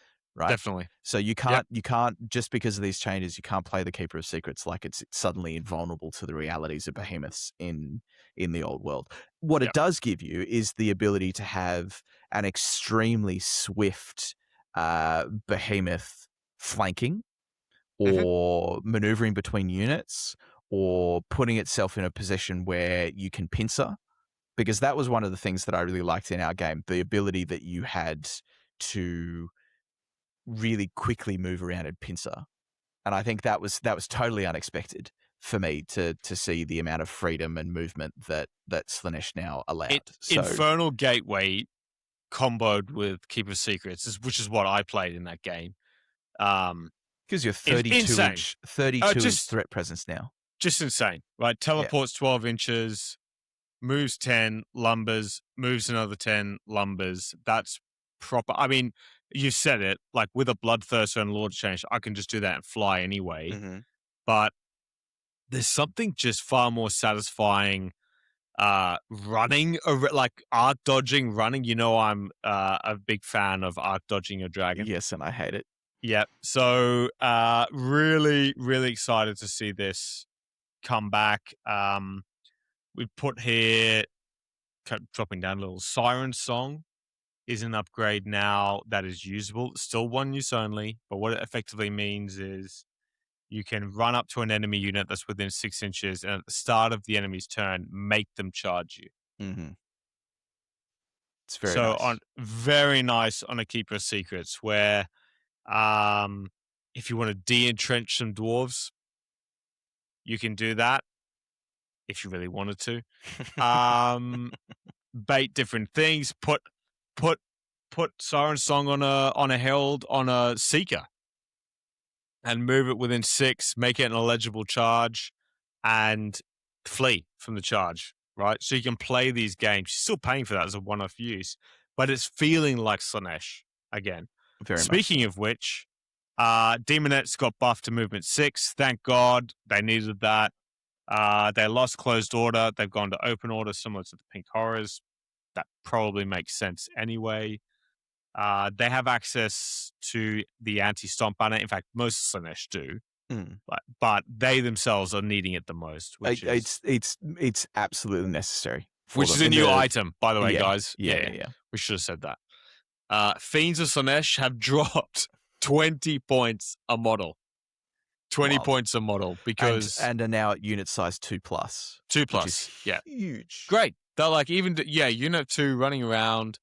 They now can use all of their pincer attacks rather than having to like poisoned tail somebody, which is great. So, yep, love that one. Needs lots of testing. I've got models ready to print for that one. Chariots. Yes. Oh no. Oh. Oh no, my filthy background. Oh, you can see my home.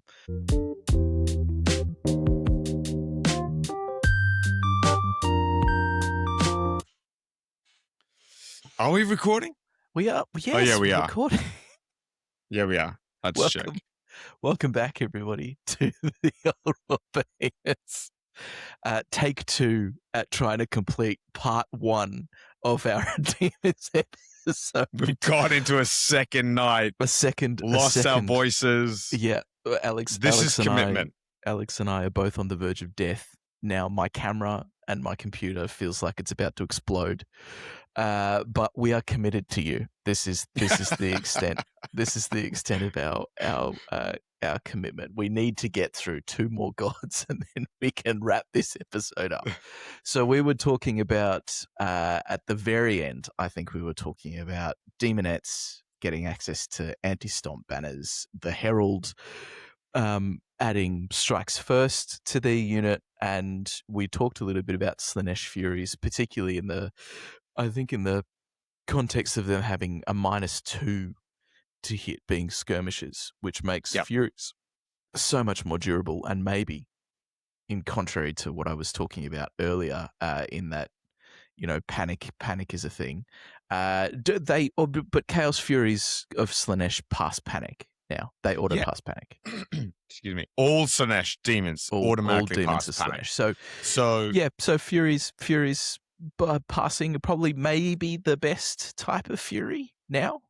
Definitely in contention because you only ever took you either just took plain or Khorne. But there was no benefit to taking Slaanesh to get the +1 to charge when they were fly 8 Swift Strike anyway. Does it apply to the flight? Doesn't, does it? Yeah, it would, because it's a charge roll. So you're getting +1 to your charge roll. But not to your movement. Not in your movement characteristic, a charge roll. Okay, yeah, correct. Sure. Okay. Yeah. So you're only it's opened up more options now that we have Khorne still decent, with Furies losing Furious Charge, which is still in test phase. I would say. They've come down in points a little bit, and forgive us if we're repeating a couple of things that we may have mentioned last night, but they've come down in points. They've gained, they've been reduced by 1 point. I've just said that twice in a row, Alison. My gosh. It's the liquid medicinal aids we've got going on. That's right. What I'm trying to say is now that Furies have come down, they've lost Furious Charge. It now makes choices easier, and some people might have an issue with them losing Furious Charge. They never had Furious Charge in any of the previous editions. Shoot me down if that's incorrect, but I'm almost certain they didn't. It would be insane if they had Furious Charge -1 to hit from Slaanesh and the +1. They'd be very strong. So now, if you want the extra attacks, you go Khorne. If you want the more survivability, you go Slaanesh. And Tzeentch and Nurgle are just terrible choices on this anyway. All right. Speaking of, that's a good segue to take us away from Slaanesh and into Nurgle. Of the fatties themselves. My original graded demon, Alistair, the great Unclean one, the king himself, who I've played, I think, 4 tournaments with and have done reasonably well with him. We've spoken about him being a immovable piece of terrain in the sense that you teleport him in front of somebody's dragon and they can't charge past him. So, bringing that theme of annoying, hard to move, immobile demons, we have the core changes for Nurgle now. So they can be panicked, which is probably correct because they're not like Slaanesh, who are, dancing around and enjoying the slaughter of people around them. They're not Khorne, who just want to absolutely get in there. They're a gaggling mess of beasts and shambling plague walkers that want to come up and give you a great big hug. So it is interesting because Tzeentch and Khorne being able to panic kind of have that similar effect because they hate each other, and Slaanesh and Khorne don't panic and they hate each other too. So there's kind of all these themes running throughout everything. Tzeentch and Nurgle, Alex means, not Tzeentch and Khorne. Oh gosh, yeah, sorry, apologies. Yes, Tzeentch and Nurgle. Really We're doing well tonight. We're struggling tonight, but they can't flee. Which is good. I mean, they're slow as hell anyway, and you don't want to be fleeing with these guys. No. You want them to be being charged. You want them in combat. The big buff, as we mentioned at the start, is that regeneration can now be taken against magical attacks in most cases. Unless you're rolling that one on the Reign of Chaos table, basically. Yeah. So I would say that's, pretty much permanently on, unless you're severely unlucky. And thus, things that have a 5-up regen, such as the Great Unclean One, such as Beasts of Nurgle, such as the Plague Drones, which have gone to 5-up, now become very hard to move. And I, for one, think that Nurgle is actually going to be the one in the long run that we're going to see more people in tournaments picking up because they're going to be hard to move. They've gained some other effects, and the Great Unclean One has more tricks up his sleeve now. So, talking about that, we just said it. Hate Tzeentch, so gone are the days of my Tzeentch casters buffing up Nurgle. So you got to bring Slaanesh casters if you want to do that, but I think genuinely Nurgle's going to stand by itself because I've said here the big winner, Great Unclean One. By the way, if I remind you, Alistair, increased in points, right? And we're getting to why, because the Great Unclean One now starts as a level 3 wizard, which is not bad for 30 points. Which is not bad. Well, you're effectively getting a free magic level. What, did he start as a level 2? Level 1. So he's gone from it was 30 points per level before. Yeah. And he's gone up 30 points for the benefit of 2 magic levels. 3 magic levels, Alex. No, he started at 1. Oh, anyway. So he was always a level 1. He was always level 1. Okay. Yeah, he was always level 1. Okay. Yeah. All the great demons that can cast were all level 1s. I see. The trick here, as if we come down to the table, is he's also had a little movement, increase in movement 6. Nothing game breaking, I assure you. Plague Flail is now only on the charge, which will change how the Great Unclean One gets played. The strength modifier and the armor bane modifier are only on the charge, just like every other flail now. Like every other flail, which we all knew was coming. It is still AP -3 and multiple wounds D3, I will point out. Yes. So, yeah, exactly. So, against most things, his AP -3 is still great. I will always say to people, Plague Flail. Don't go with the other weapon. I don't even remember what the other weapon is called. It's that bad. But what's more maybe now? Val could actually add to it. What's more now? It's very affordable to take him as a level 4 with an extra spell. Right? Exactly. And you just hit it on the head. If you're rolling Dark Magic for Infernal Gateway, which is the character teleport, and Battle Lust, which are the 2 most important spells for the Great Unclean One, suddenly things have just become a lot easier and probably a lot cheaper than they were before in the grand scheme of things. Even Word of Pain, right? Well, so as you say, exactly. He's lost his reliable +2 strength because, most of the time he was being charged. Again, because you're using him not just as an offensive asset, but as a parking him in the most inconvenient spot. You're modeling for advantage by taking him on his 150 by 100 base. Val, we'll talk about that at the end. I thought you liked him on the 150 by 100 base. He's not the problem. But it's interesting. It is interesting that again he's sort of had this sneaky upgrade because it's not overt and it's not, big bonus stats, but just the rearranging of points, the way that Nurgle now works in conjunction with Reign of Chaos. I think the Great Unclean Ones may be among the biggest winners from without a doubt the Renegades pack, and nobody's talking about it. No. And this. I mean, maybe because nobody played him except for me. Yeah. But again, as you said, you can roll 5 spells, and okay, the signature choices are a bit, mid, but you can still get the Nurgle, have a bit of hilarity throwing around the Nurgle signature. I still would hope that maybe in Renegades version 3, Val, in like a year's time, we can open up the Nurgle spells a bit more. Maybe not just yet. Maybe not yet. We won't stir the pot too much on that one. But Dark Magic is 100% the way to go.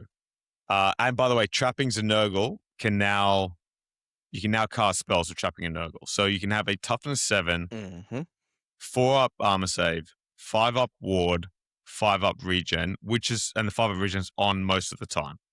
So every day of the week, thank you. Stick him on the general as your general. Unlock your plague drones into special with him as your general, and you now have a very viable army to throw around. Now, can he, just for giggles, can he take demonic robes as well? Look, I mean, he can. Because he can. Arguably now the biggest threat to him is great cannons. It always was. It always was, really. Yeah, but regular cannons are winning him on 3s. Yep. But it's great cannons that are really potentially going to do the damage. And when you're toughness 7 with a 3-layered save, every little bit counts. So, yeah, I think I agree with you. I think we're going to see plenty of the Great Unclean Ones, and we're going to see them in really obnoxious builds that make them very, very, very, very hard to kill. Because now not even my Outrider Taylor works anymore with magical attacks, taking away the regen save. It's just get them away from here. Doesn't work anymore. Get them away from me. You tailoring master. So there's one thing here that I want to point out that I think is a spelling error. So the Demon Prince can now sit in the unit. Yeah. Is that what that's supposed to say? Lol. Cannot sit everybody. In the It's so now. That's always been something, because he's always awkwardly stuck out the side. Yeah, because it's been on 50 by 50, and so now sorry, we have to rebase, but again, little small change to Nurgle, which means that if you wanted to be that guy that ran a Nurgle Demon Prince with 5 spells as a level 4, exactly the same setup, you absolutely can. So I find that so interesting that Val's, you're willing to adjust base sizes on Demon Princes. What's that? But there's other base sizes that might need to be looked at. You can have your rant. The Herald's a really interesting one for the concept of the Plague Bearer block now, because the Plague Bearer block is harder to get flanks on, and it's now has AP on its weapons, which is incredible. And the Herald now gives that unit 5 up regen instead of their 6 up regen, which I think is amazing, given that you're forcing rerolls to 6s to hit you, and then you've got the double layer 5 up, 5 up. That's the toughness 4, really good for 12 points per model. Really, really good. I think it's one of those interesting ones because Tzeentch with their reroll 1s on ward is, don't get me wrong, it's excellent, but really the buffs are coming from the Herald's magic, that he's bringing into the unit and doing things with that, and the reroll 1s is a side effect. The Slaanesh one is more like, okay, we're going to be Ori Strikes first, and we cast some magic, but really it's like Infernal and Rapturous to give out wizard casting bonuses. Always strikes last, can't use general's leadership, etc. This is the one where you go, actually a herald is almost mandatory with the Plague Bearers, because bringing that leadership 8 is important for them because they can panic, right? Very important. And Infernal Favor 1. So combined with that means that they're effectively leadership 9 with the Infernal Favor for the purposes of panic checks. But having the 5-up regen is turning it again into this toughness 4, reroll to hit, ward save, regen, frustration block. And by the way, the hardest disrupt on the flank is not from the banner, it's from them moving from regular infantry to heavy infantry. Infantry. It also means that you only need 4 across for a rank now. So there's again, there's a lot more freedom for you to run smaller units with lots of ranks of Plague Bearers, like a 4x4, 16 models. You're only looking at like 100 and 170 points maybe with full command. That's really great now for Nurgle to be able to bring. Especially because you can increase their movement phase, like the Herald of Nurgle has all like Sloppity Bill Piper and all these things to give them all these effects. They're not a go and kill everything block. But if you're playing objectives, it means that the Plague Bearers now become that, as I've said, frustration unit for your opponent to go into. People are saying, oh, Nurgle didn't get much. I just disagree entirely. They've gained so much in their ability to play defense better, which means that sticking around longer, the AP and the weapons gains more. The only one that, kind of has lost out is my, little baby Nurglings, I'll say, because they're still the same. They're still the same. Still the same, except with an unrenderable regen save. Yeah, it's still exactly the same. And the ability to potentially gain back all the models in the unit when you roll that double one instead of just that is true. That would be hilarious. Being a roadblock. All right. But Plague Drones, quickly, one thing of note for people, if they didn't see it, is that now you upgrade them to have the Venom Stingers, which are AP1 attacks. Previously, you could do 1 attack at AP1. Now it's all the attacks, which means it's mandatory. I mean, a part of me just wants to say to Val, just bake the 2 points into Plague Drones and just have it. Yeah, there's no instance that you're not taking it. You're always taking it. You're always taking it. Yeah.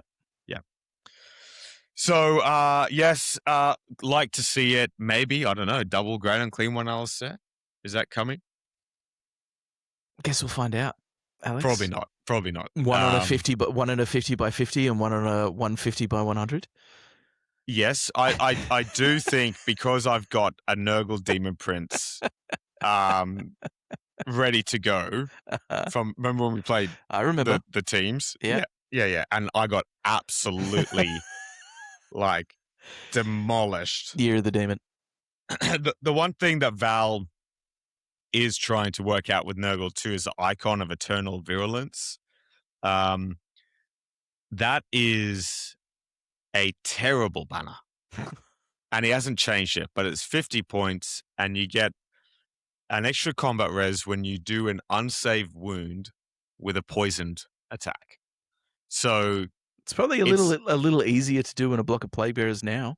Well, the maths says that you pay 50 points to get on an above average roll of, let's say, 12 Plague Bearer attacks, 1 combat resolution.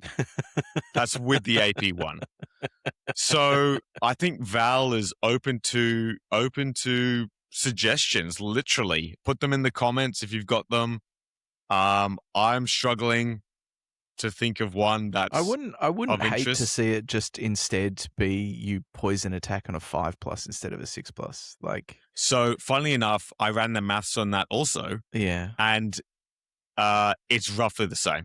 It's roughly the same. But you're probably right. The spikiness on that is probably better. I think so, and it makes them probably more roundly efficient as opposed to just the extra point of combat res on an unsaved poison attack.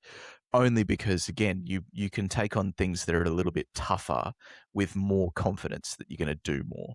And I think that's, from a utility standpoint, that's probably more important to the unit. But yeah, that's Nurgle. Looks good. Good benefits. Having a good time. Now, the last.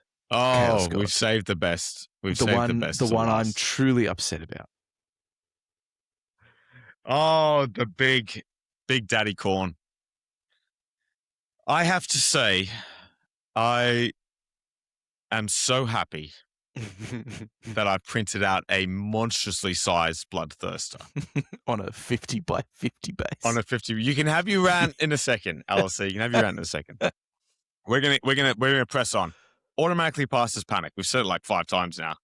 Cannot flee, right? So they are fundamentally playing as immune to psychology. They're effectively immune as to psychology. traditional. Yeah. The key change is that they now gained Furious Charge as part of Mark of Khorne. Mm-hmm. Demon of Khorne, apologies. They retain the +1 strength. They hate Slaanesh. Now, I think we jokingly said this last night at the beginning of the podcast last night. I did not even realize there was a rule called cumulative special rules. And it was only until it was pointed out to me that you can have multiple instances of Furious Charge because Furious Charge adds a characteristic which under cumulative special rules continues to add. Mm-hmm. Blew my mind. So I wanted to say that because when we go into part 2, whenever we do that, probably when we're over our sicknesses, is you'll start to see things lose Furious Charge because it's baked in, because it's kind of would be insane for things like Furies of Khorne to stack up to 3 attacks at strength 5. Yeah. Or the Demon of Khorne Soul Grinder to stack up +2 attack. So I did want to point that out to the people who perhaps are reading through it and going, oh, I've got like all these extra attacks now. You don't. Just think of it as you only get Furious Charge now through Mark Khorne. However, some interesting things have come out of that. So the big winners here are the big BT, the big winged monster now has full plate armor. Thank you, Val, or whoever helped Val. It's better than full plate. It's like full plate plus shield. Well, we're getting there. Alistair. I'm talking about base. Oh, sorry. Base. He has full plate armor. Base, he has full plate, which is a much better outcome for him. Yeah, well, yeah.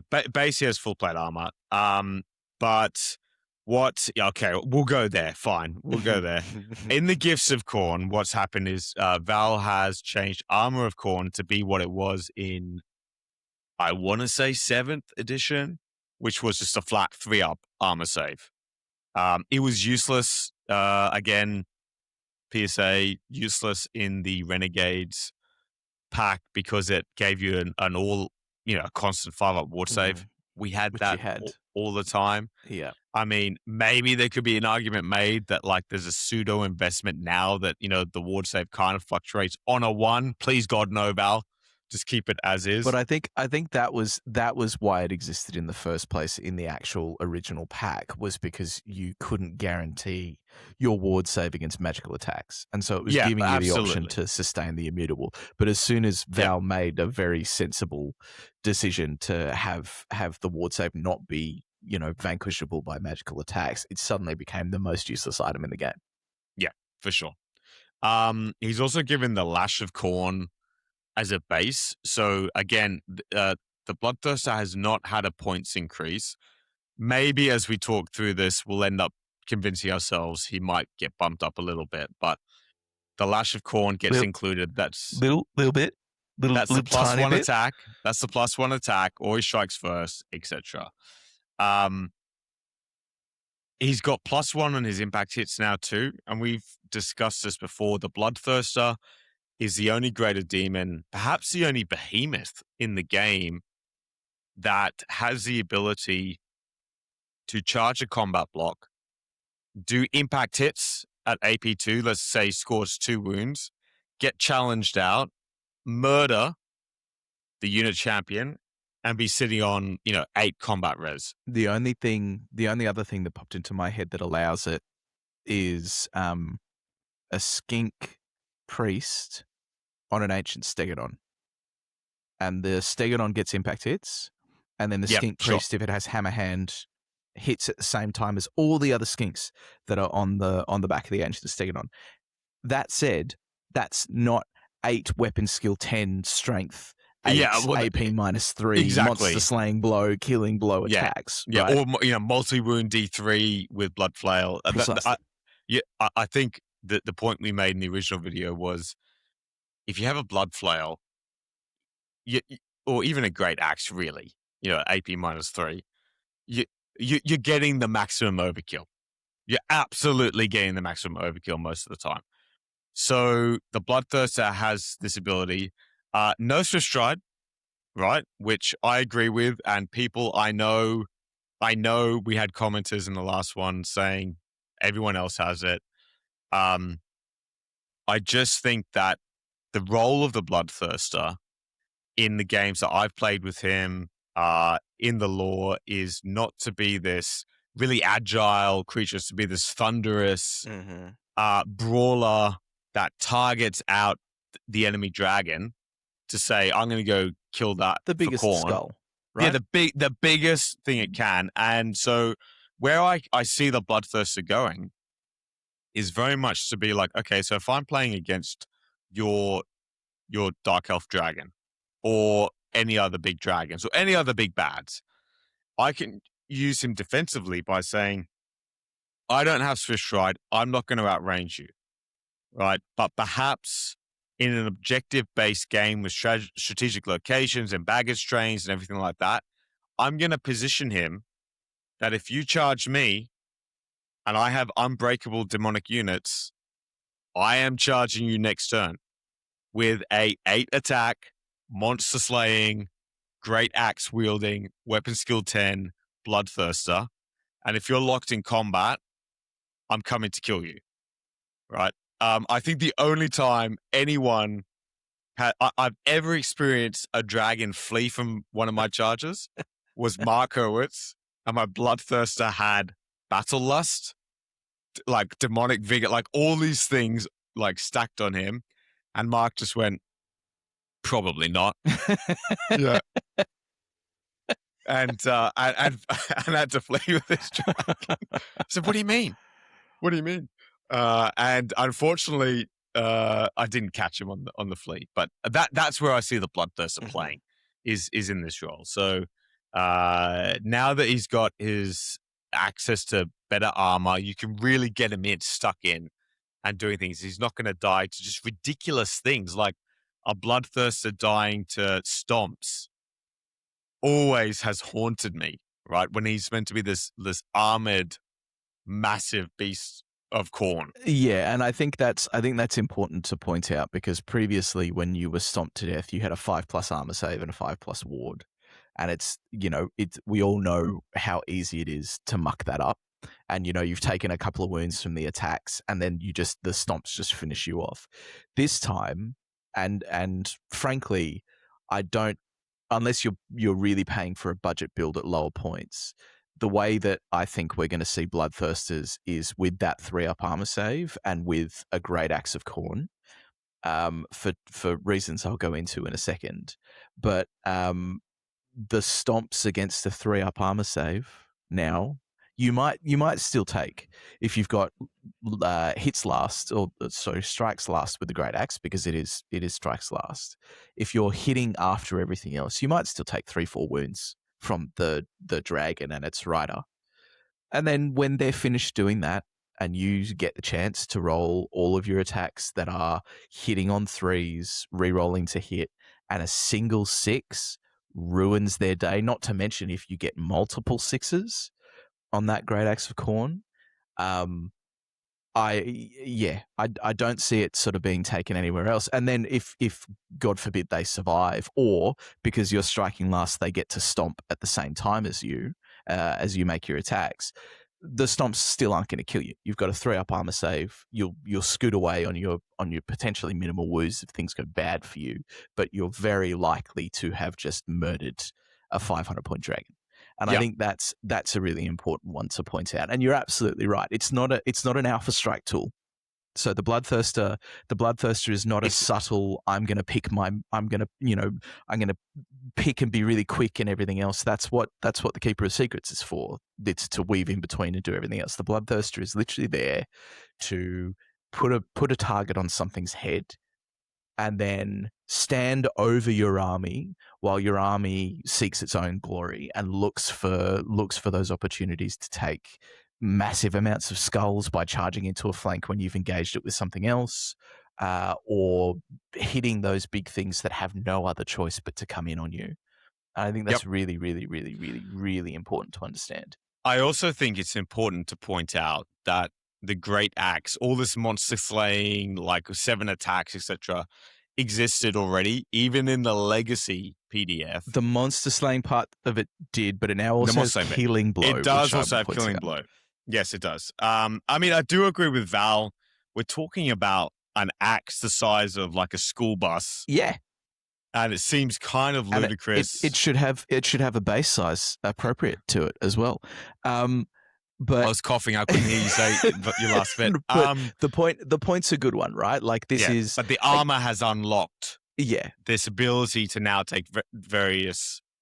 Because previously you wanted the Blood Flail because of his high initiative, so that even if you got charged against most things, depending on what you did, like my favorite move was always to fly the Bloodthirster to within an inch of Cam, the Dentist Dragon.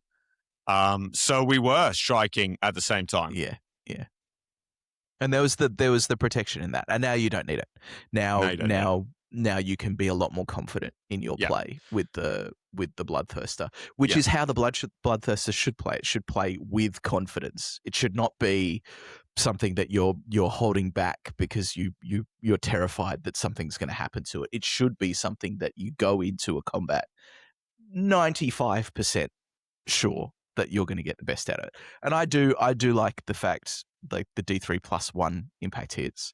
I do like the fact that you have the opportunity to go in on things and get that off. It's demonic charge -2, so it is AP2 strength 6 when you charge in. It doesn't get the benefit of Demon of Khorne. But you mean the strength benefit? It doesn't get the strength benefit. On unmodified. Yeah. That's correct. So it doesn't get the strength benefit of Demon of Khorne. But as you say, it's one of an extremely small handful of character behemoths that can now go into a unit with a unit champion with a very high level of confidence that you're going to go in, get maximum overkill, but also have done maybe 1 or 2 additional wounds to tip you over that sort of 6 combat res sweet spot. Yeah. And then if you win by 1, you've immediately put yourself in a huge advantage against that unit because that unit has no defense against you next turn. And you just carry on the love. Absolutely. We didn't mention the locus for Khorne for the audio listeners. Gives hatred to the unit, which we're going to talk about in a second with another unit. Put there, the only god to be able to run Soul Grinders in special. If you wanted to run 3, you absolutely could. I think we discussed it last night. Probably think that might be a bit much. But we need to play test it. Yep. The Fleshhounds got a great glow up.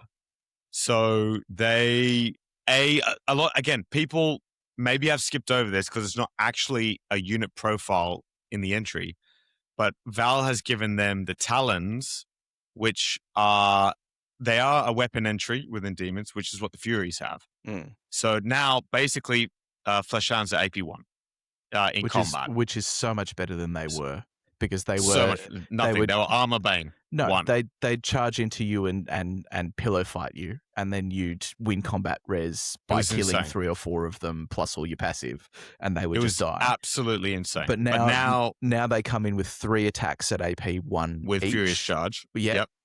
With weapon skill 5, and they're strength 5 on the charge. They got heavy armor. They've got heavy armor, Yep. and so 5 up, 5 up. Like they are a solid core choice. They are, and they're equivalent. Can be upgrades to Vanguard. You know, they are heavy cavalry, aren't they? Yeah. So they're equivalent to most factions. Not the primo elite version of heavy cav, but like that mid range heavy cav, and they have the advantage of being monstrous cavalry in that they have 2 wounds. So that's also that's also really important. We know how important, multi-wound models are. And they're not really, I think they're still on 30 by 60s, aren't they? They're not. Yeah. So most heavy cav base. Yeah. Yeah. So at 30 points each, I think that's a really nice place to be. They've got countercharge now as well. They're great. Really, really good. They can hold a flank by themselves. They're high magic resist. I genuinely am excited to print and paint some of these, because I've got some of the most perfect models for these, but I just have not been able to take them. So very much looking forward to that. It's a real shame that the Western Sydney Wargamer event coming up is scored around banners. For the fact that I can't really afford to take them. I don't know. Maybe I'll go wild and just do it anyway. Bloodletters got cheaper. They gained heavy armor, as we said. Then we'll talk about the flow-on effect of that. And gained Furious Charge from Market Khorne. So largely, Bloodletters were not used because they were just these impetuous 6-up armor.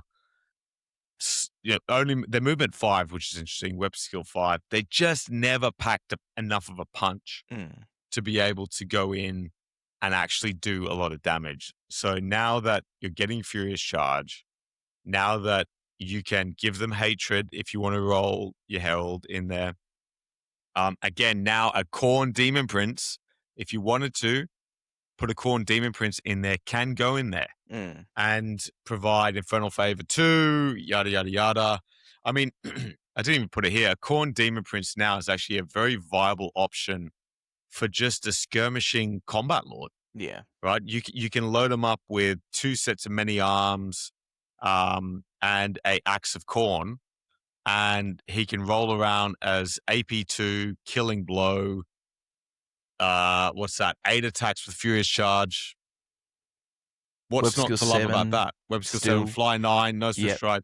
That's a solid investment. It's a bitty Bloodthirster. Yep. And I mean, it's not far off in terms of points, though, is the only thing. It would be up near 300 points. Oh, absolutely. Sure. Yeah, absolutely. But at the same time, it's a good option for you if you have models in that direction to be able to bring them. Now, I will just say before we get onto the final profile, which is maybe the biggest beneficiary of the Herald and how the Herald will potentially interact with this. I mentioned last night that one Herald, within your force could be upgraded to a Battle Standard Bearer, and that Battle Standard Bearer can take an Exalted Locus. Mm-hmm. And I think that the Exalted Locus of Khorne will be the most common one that we'll see, because having that 12-inch bubble that awards hatred to anything that touches that 12-inch bubble, I think that's an extremely powerful magical item. And so I think it's probably going to be the most common one, and you'll see it, drum roll, on the back of a Bloodcrusher. Absolutely. And this is where we're up to probably now the best unit in the book. Outside of the Greater Demons thing. So Bloodcrushers were already strong. And let me rephrase that. In the context of the Demons book, on the power scale of the Demons book, 38% win rate globally. Bloodcrushers were points efficient, tough, able to do, reasonable things on the battlefield. I took 5 of them with a BSB and Standard of Unholy victory to the last Oldhammer, and I don't think they lost the combat. I played them terribly. I was probably more cautious than I needed to be. They have changed they have improved as well, whereby they've gained heavy armor on the Bloodletter, which now means that they have a 3-up armor save on the Bloodcrusher. Now, they've had this in past editions before. So if you imagine, it's a wall of metal coming at you, right? So similar to what are your big chickens in Empire? Demigryph Knights. Demigryphs, yeah. They have a 2-up save, correct? They can be upgraded to have a 2-up save. Okay, yes. to upgrade to a 2-up save. So we're kind of in that territory now. They're now for points parity. If you're looking for an analog, how much is a Demigryph? It's also, I think, 65 points when you've upgraded to the 2-up save. And when you're looking at model parity between, what does this have an analog for? The Demigryphs are literally the analog, where they're not weapon skill 5, they're weapon skill 4, but they are strength 5. They have 1 more attack, which is what you get from Furious Charge with the Bloodcrushers.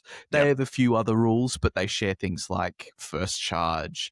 They share things like Close Order. They share Swift Stride. They're very similar. They move 7. They both move 7. They're both strength and toughness 4. Do you have counter charge on Demigryphs? Yeah, Demigryphs have counter charge, and this is something that I wanted to point out around Bloodcrushers because people are going to. I imagine people might look at Bloodcrushers now with the improvement to their armor save, with the improvement to their impact hits, and go, "Well, that's not fair. Like, why are Bloodcrushers now? Like, why are they so much more powerful?" And the argument is counter charge, as any cavalry player knows. Countercharge is where you get the maximum utility from your heavy and monstrous cavalry units, and the fact that they don't have it is the most glaring weakness to the unit. And so it does mean that if you get the charge advantage, if you're Bretonians, if you're elves, and you have cavalry that can charge faster and longer, and you get that charge off, you're far less disadvantaged than if they're charging you. But that's what I quite like about this unit, because Bloodcrushers and Khorne, again, as in general, the power comes from when they hit you.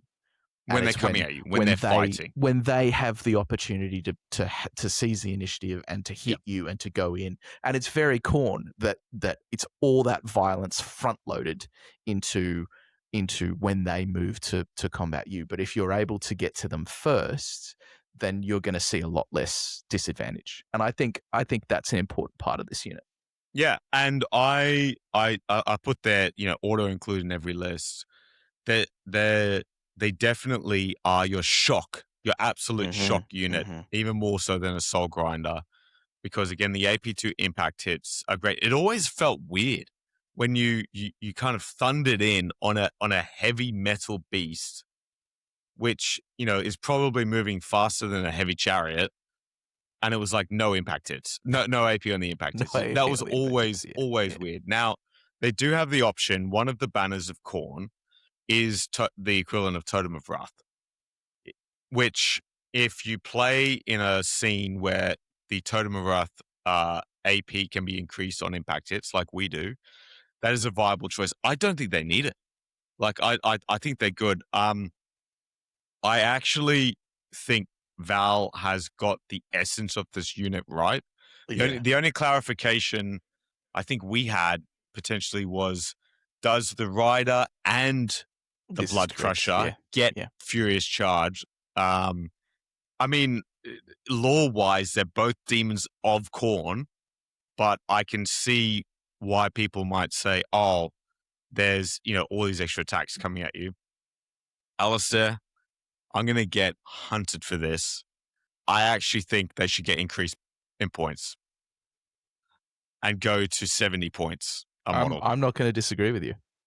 Because they become your elite your elite choice, you have to invest in them. Yeah. Again, that unit that I took to Western Sydney Wargamers was 500 points of Bloodcrushers. It was more than my Lord of Change, more than that. It was a big beefy like unit. 260 points of that was the Herald. was the Herald. And still will be. But again, if you put the Herald in there, there's hatred. So I'm hesitant to say remove the AP and the impact hits, because I think that's there, and impact hits can be stopped, right? Like there's plenty of things around. Well, again, if you hit them first, no impact hits. No impact hits. Exactly. No furious charge. Exactly. You have Earth and Ramparts up, then they're only hitting you with one attack each anyway, and no impact hits. So, but I do think, luckily, we live in Australia, far away from most of the world, that probably 70 points. Don't guys, we're not going to pull a GW here and tell Val to do it by like 2 points.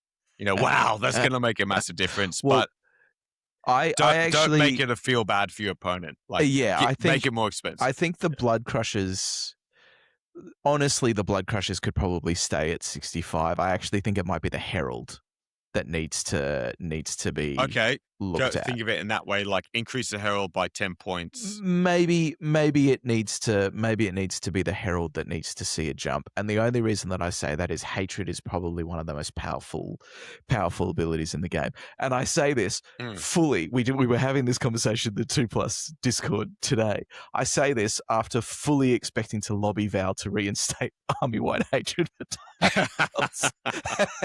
But maybe in the context of how effective this unit is, or how often you see it, I think you're most likely to see it with a Herald. And even if it's just a bareback Herald without a banner, without a BSB, who sits on there and gives the unit hatred, it's not that much more expensive than taking 1 or 2 more Bloodcrushers, and the way that it increases their combat efficacy is enormous. Right, the 3+ to hit against most stuff, and then re-rolling that with all of these additional attacks, and the ability to get that hatred when you're charged as well is a massive defensive measure for this unit, which otherwise would have that big glaring weakness of I'm a lot weaker when I'm charged. So, yeah. I love it. I agree with you. I think out of all of the units here, the changes that have sort of been made here, where again it's front loaded into the violence of their impact when they hit you and they choose to engage you, I think that's like it really fits the theme of the Bloodcrusher. But yeah, I think it, out of everything, I think it's maybe just that step. Maybe a little bit too far. And with the hatred. With the hatred. Yeah. Specifically with the hatred. Yeah, with the hatred. Yeah. Okay. All right. That's good. Yeah. So, but otherwise, context, guys, if you're running Khorne and you've got no magic, no shooting, you're going to be praying that you brought these guys. Okay. So, Alistair, we have reached the end. Oh, good. Of this bit. Part 1. You can part 1, yes, but please let's go to you first. Before I get up on my soapbox, because it's a known thing, and if people haven't gotten the clue about what I'm going to complain about, then they're oblivious. But I wanted to ask you, because we've just talked about Bloodcrushers, and again you've sort of agreed that maybe that's a thing that needs to look at. But is there anything in this for you, that you look at and go, oh, maybe that is just a step too far? That's not the Bloodcrushers. Is there anything in here that you've gone, I'm not really that happy about this because it's just maybe a bit too much? I think we've said it a few times. The internal balance of soul grinders is a challenge, because I will always take a soul grinder over a hellflayer, like always. Yeah. I have no, even if I'm playing Slaanesh, right? Well, Slaanesh soul grinder is bonkers now. Yeah, well, it's great. That's what I mean. So if I have the ability to take 2, I'm always taking 2 soul grinders. And by the way, we're talking from a event perspective. Yeah. Right. Yeah. Not a Not a flavor point of view. not a flavor point of view, but even from a flavor point of view, the Hellflayer being in special is the only way I would probably take one right at this stage. So I think and I did share that feedback to Val in the initial feedback kind of few days, was that if you make it so that it's like the steam tank effect is what I'm saying. If you drop steam tanks to 250, you're going to see two of them in every. You see two of them. Yes. Yeah. So there's probably 100%. A reason why it was 255. So I would think that's probably where it needs to be looked at first to allow for additional play testing of the other things. I love that we can explore things in special.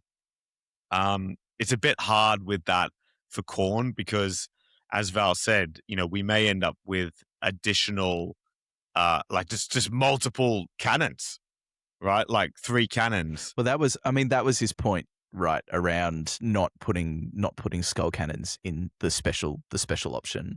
was he didn't want to see cannon batteries of Khorne effectively, and I think that's totally fair enough because again, the skull cannon analog is the Iron Blaster from Ogre Kingdoms. And it's the same thing. You can take 2, but you're probably you can't take 3 in Ogre Kingdoms. And I think it's probably the same. Like chariot-based cannons are very good. Mobile cannons are really, really, really good. And so I think the idea around that is very strong. But again, as you point out, that key balance of the Soul Grinders, I'd be interested to see what happens with that. The way I put it to Val was, there's something in like if you want to run 2, you have to go Khorne. And that's cool. And then it's like, sweet. So I'm bringing the ferocity from that rather than just auto getting 2. And I mean, speaking from somebody who's been running 2 Soul Grinders at events for the past few events with our little 100-point bump, has meant that, again, it's like auto include. For sure. Auto include, because the net benefit and reliability of a Soul Grinder is much better. And especially now that they have full plate armor. I think that's correct, by the way. Like, they're literally a hulking metallic beast. Well, should catch myself there because that's really the 40k Soul Grinder analog. But still, in principle, it's the same thing. Sure. I mean, there used to be toughness 7, Alistair, back in the older editions. So seems a bit much. Which one would you like? T7 or a bit more armor? Oh, look, the other thing that I will say, it was easier to get your strength up in other editions, and of course, that's true. Many previous editions had instead of AP, it was all strength multiplicative about how you'd reduce armor. Okay. Yeah.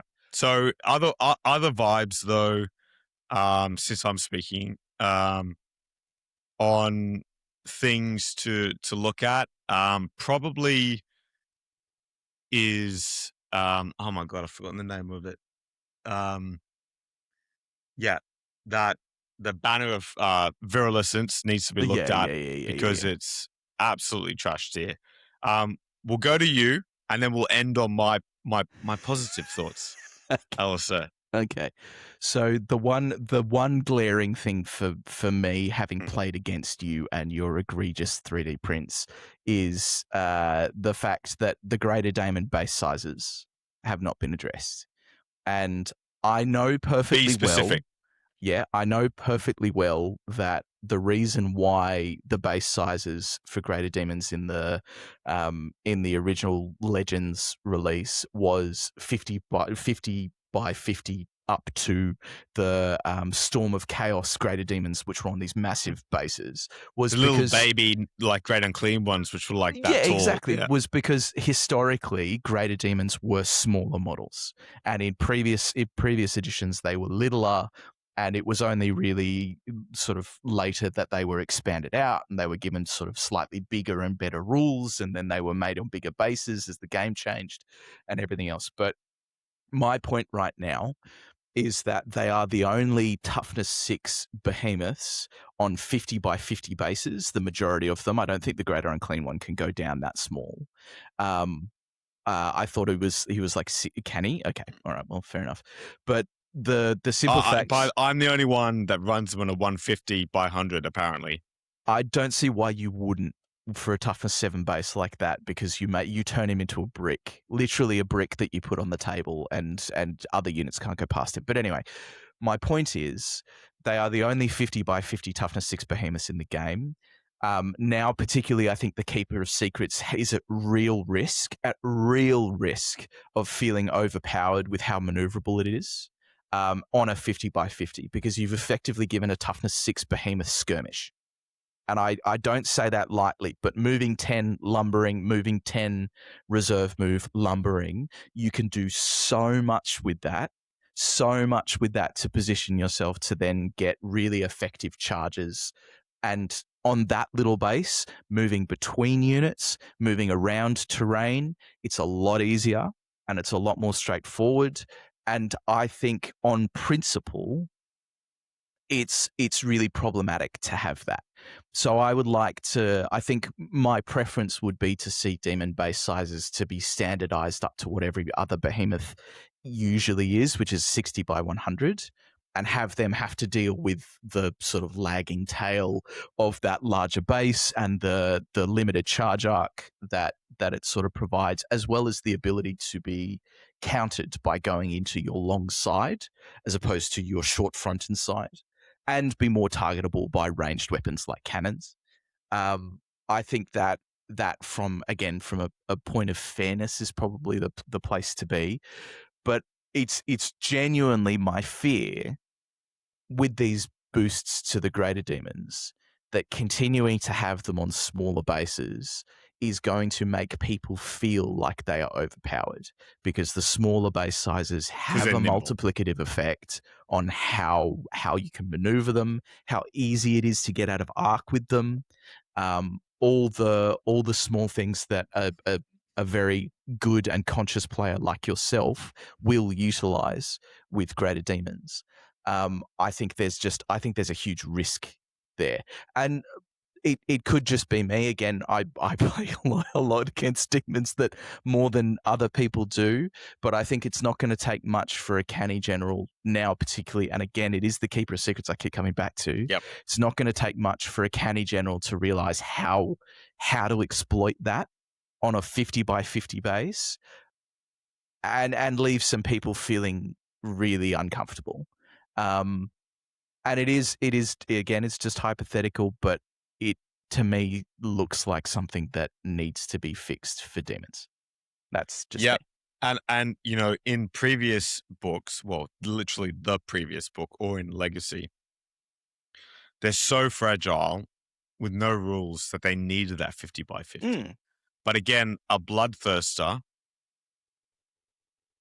should it? I mean, look, my model is pretty bad. Like in terms of it's bigger than a high elf dragon. I've said egregious, and for anyone who doesn't know what that word means, please go and look in a dictionary of thesaurus for what the word means. But Alex's 3D prints of his greater demons are truly they're for hobby purposes, Alistair. Egregious, and they make. I mean, even I think you shared a photo with Val of your greater demons, and he said that's some bullshit that you put models that size on a 50 by 50. But yeah, it was a modeling opportunity. Yeah, look, it feels it should be reflected in their base size. Their impact now, I think, should be reflected in their base size and aligned with what behemoths look like across the entire game. Yeah, and I mean, look, equally, it seems ludicrous to me that a Great Unclean one will be on a 50 by 50. Just like from the law perspective. And look, I know there's going to be, I know there's going to be arguments around people going, but they can take all forms and they can choose how big and how small they are, and la la la la. And it's like, yeah, okay, if you want to split hairs, then sure, but we have to be realistic.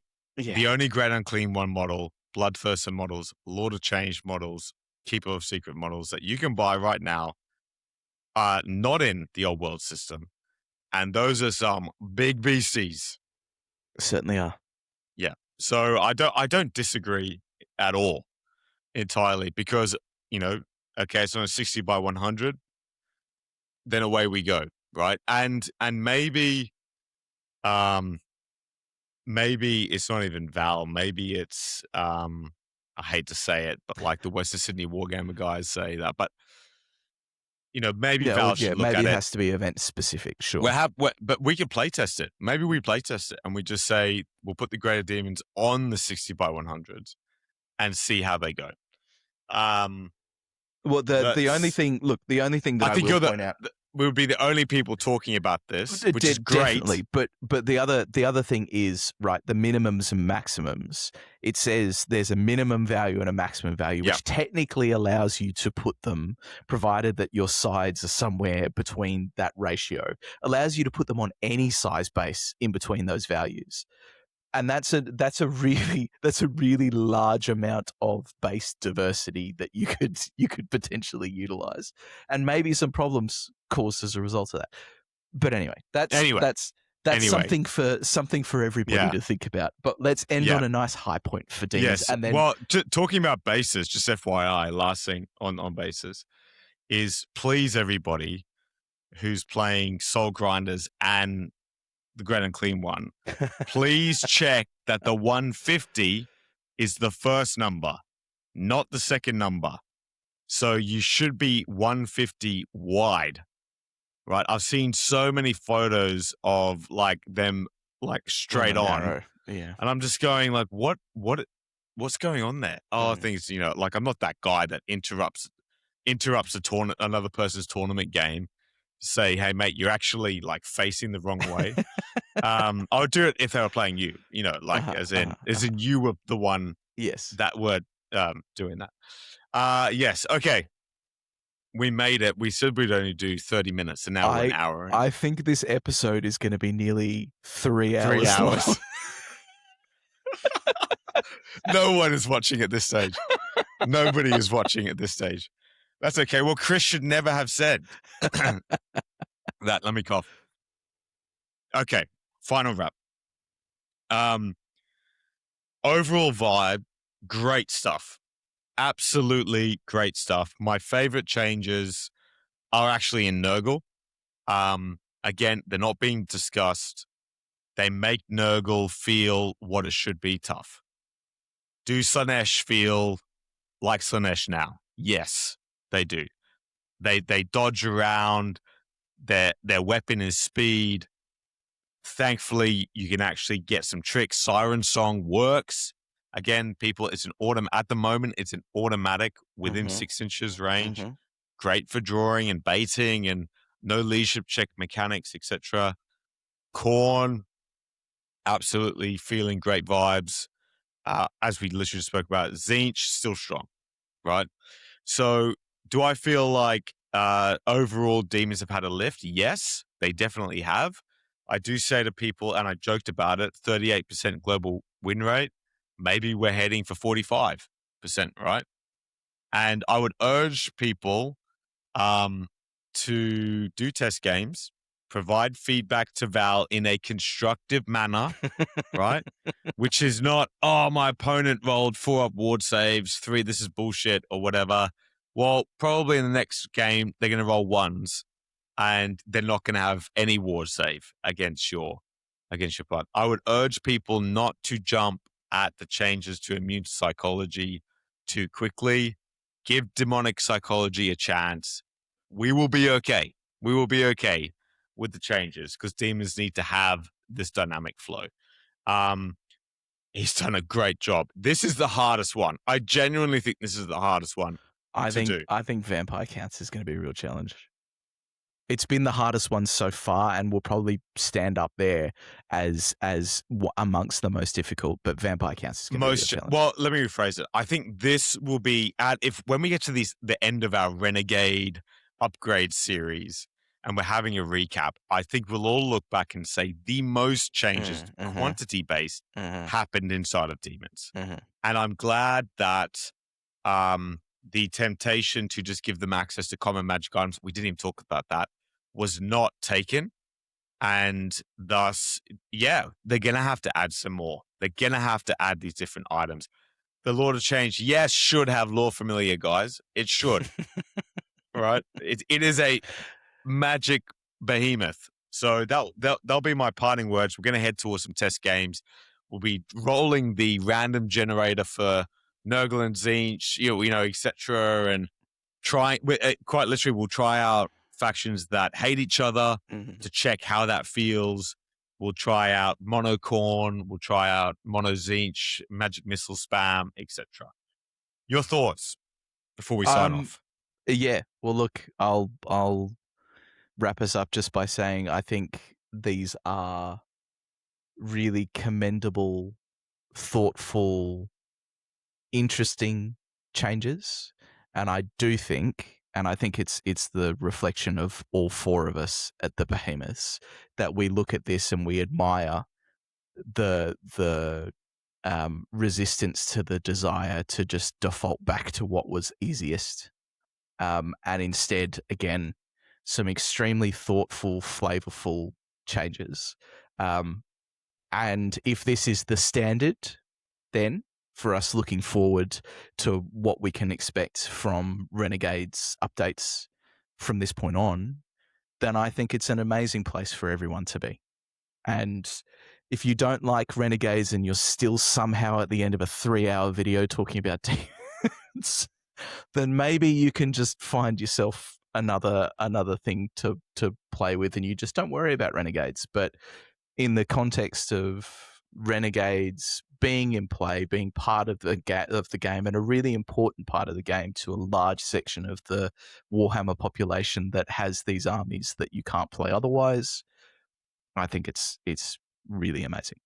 So let's end there. Let's wrap it there at potentially 3 hours. We'll have to see what the edit actually ends up being. But thank you so much. We'll add more music if it's not. We'll just have more music. Our longest episode yet, and believe it or not, ladies and gentlemen, it is part 1 of 2. Next one will be 4 hours. But we'll see how we go. Thank you so much if you've made it this far to the end. I'll do my Patreon spiel, and then I've got 2 things to talk about. If you'd like to become a Patreon and support the show and our events, you'll find the link down in the description or the show notes wherever you happen to be watching or listening to this episode. That's that. Thank you to all of our patrons. Thank you to Mark Fleming. Thank you to 25 Creative for your continued support. Next episode, because we're probably going to take a week or 2 to really get into this. And like Alex said, there's probably going to be some recovery time from the child-based illness that we both picked up. So next episode is likely to be a closer look either at an upcoming event, the upcoming Oldhammer event that Alex will be going to. I'm not sure any of the other Behemoths will be there, but we'll spend a bit of time chatting about that. But also having a look off the back of the mini-sode at Legacies of War 3, because I wanted to talk about some of the mechanics that are going to go into that. Also in sort of how you can shape your casual play games at home as well, and things that you can add. A couple of things that I've been cooking up in the background that we're going to be using, and just sharing a bit of those before we get to the Legacies of War event a little later this year. So keep an eye out for that. Alex and I are going to go separately die now of our diseases. Thank you, Alex. We are but servants of the people. Thank you for running us through that intensive look at Demons of Chaos Renegades Update Part 1 of 2. See you in Part 2. Thank you very much, everyone. We'll see you next time.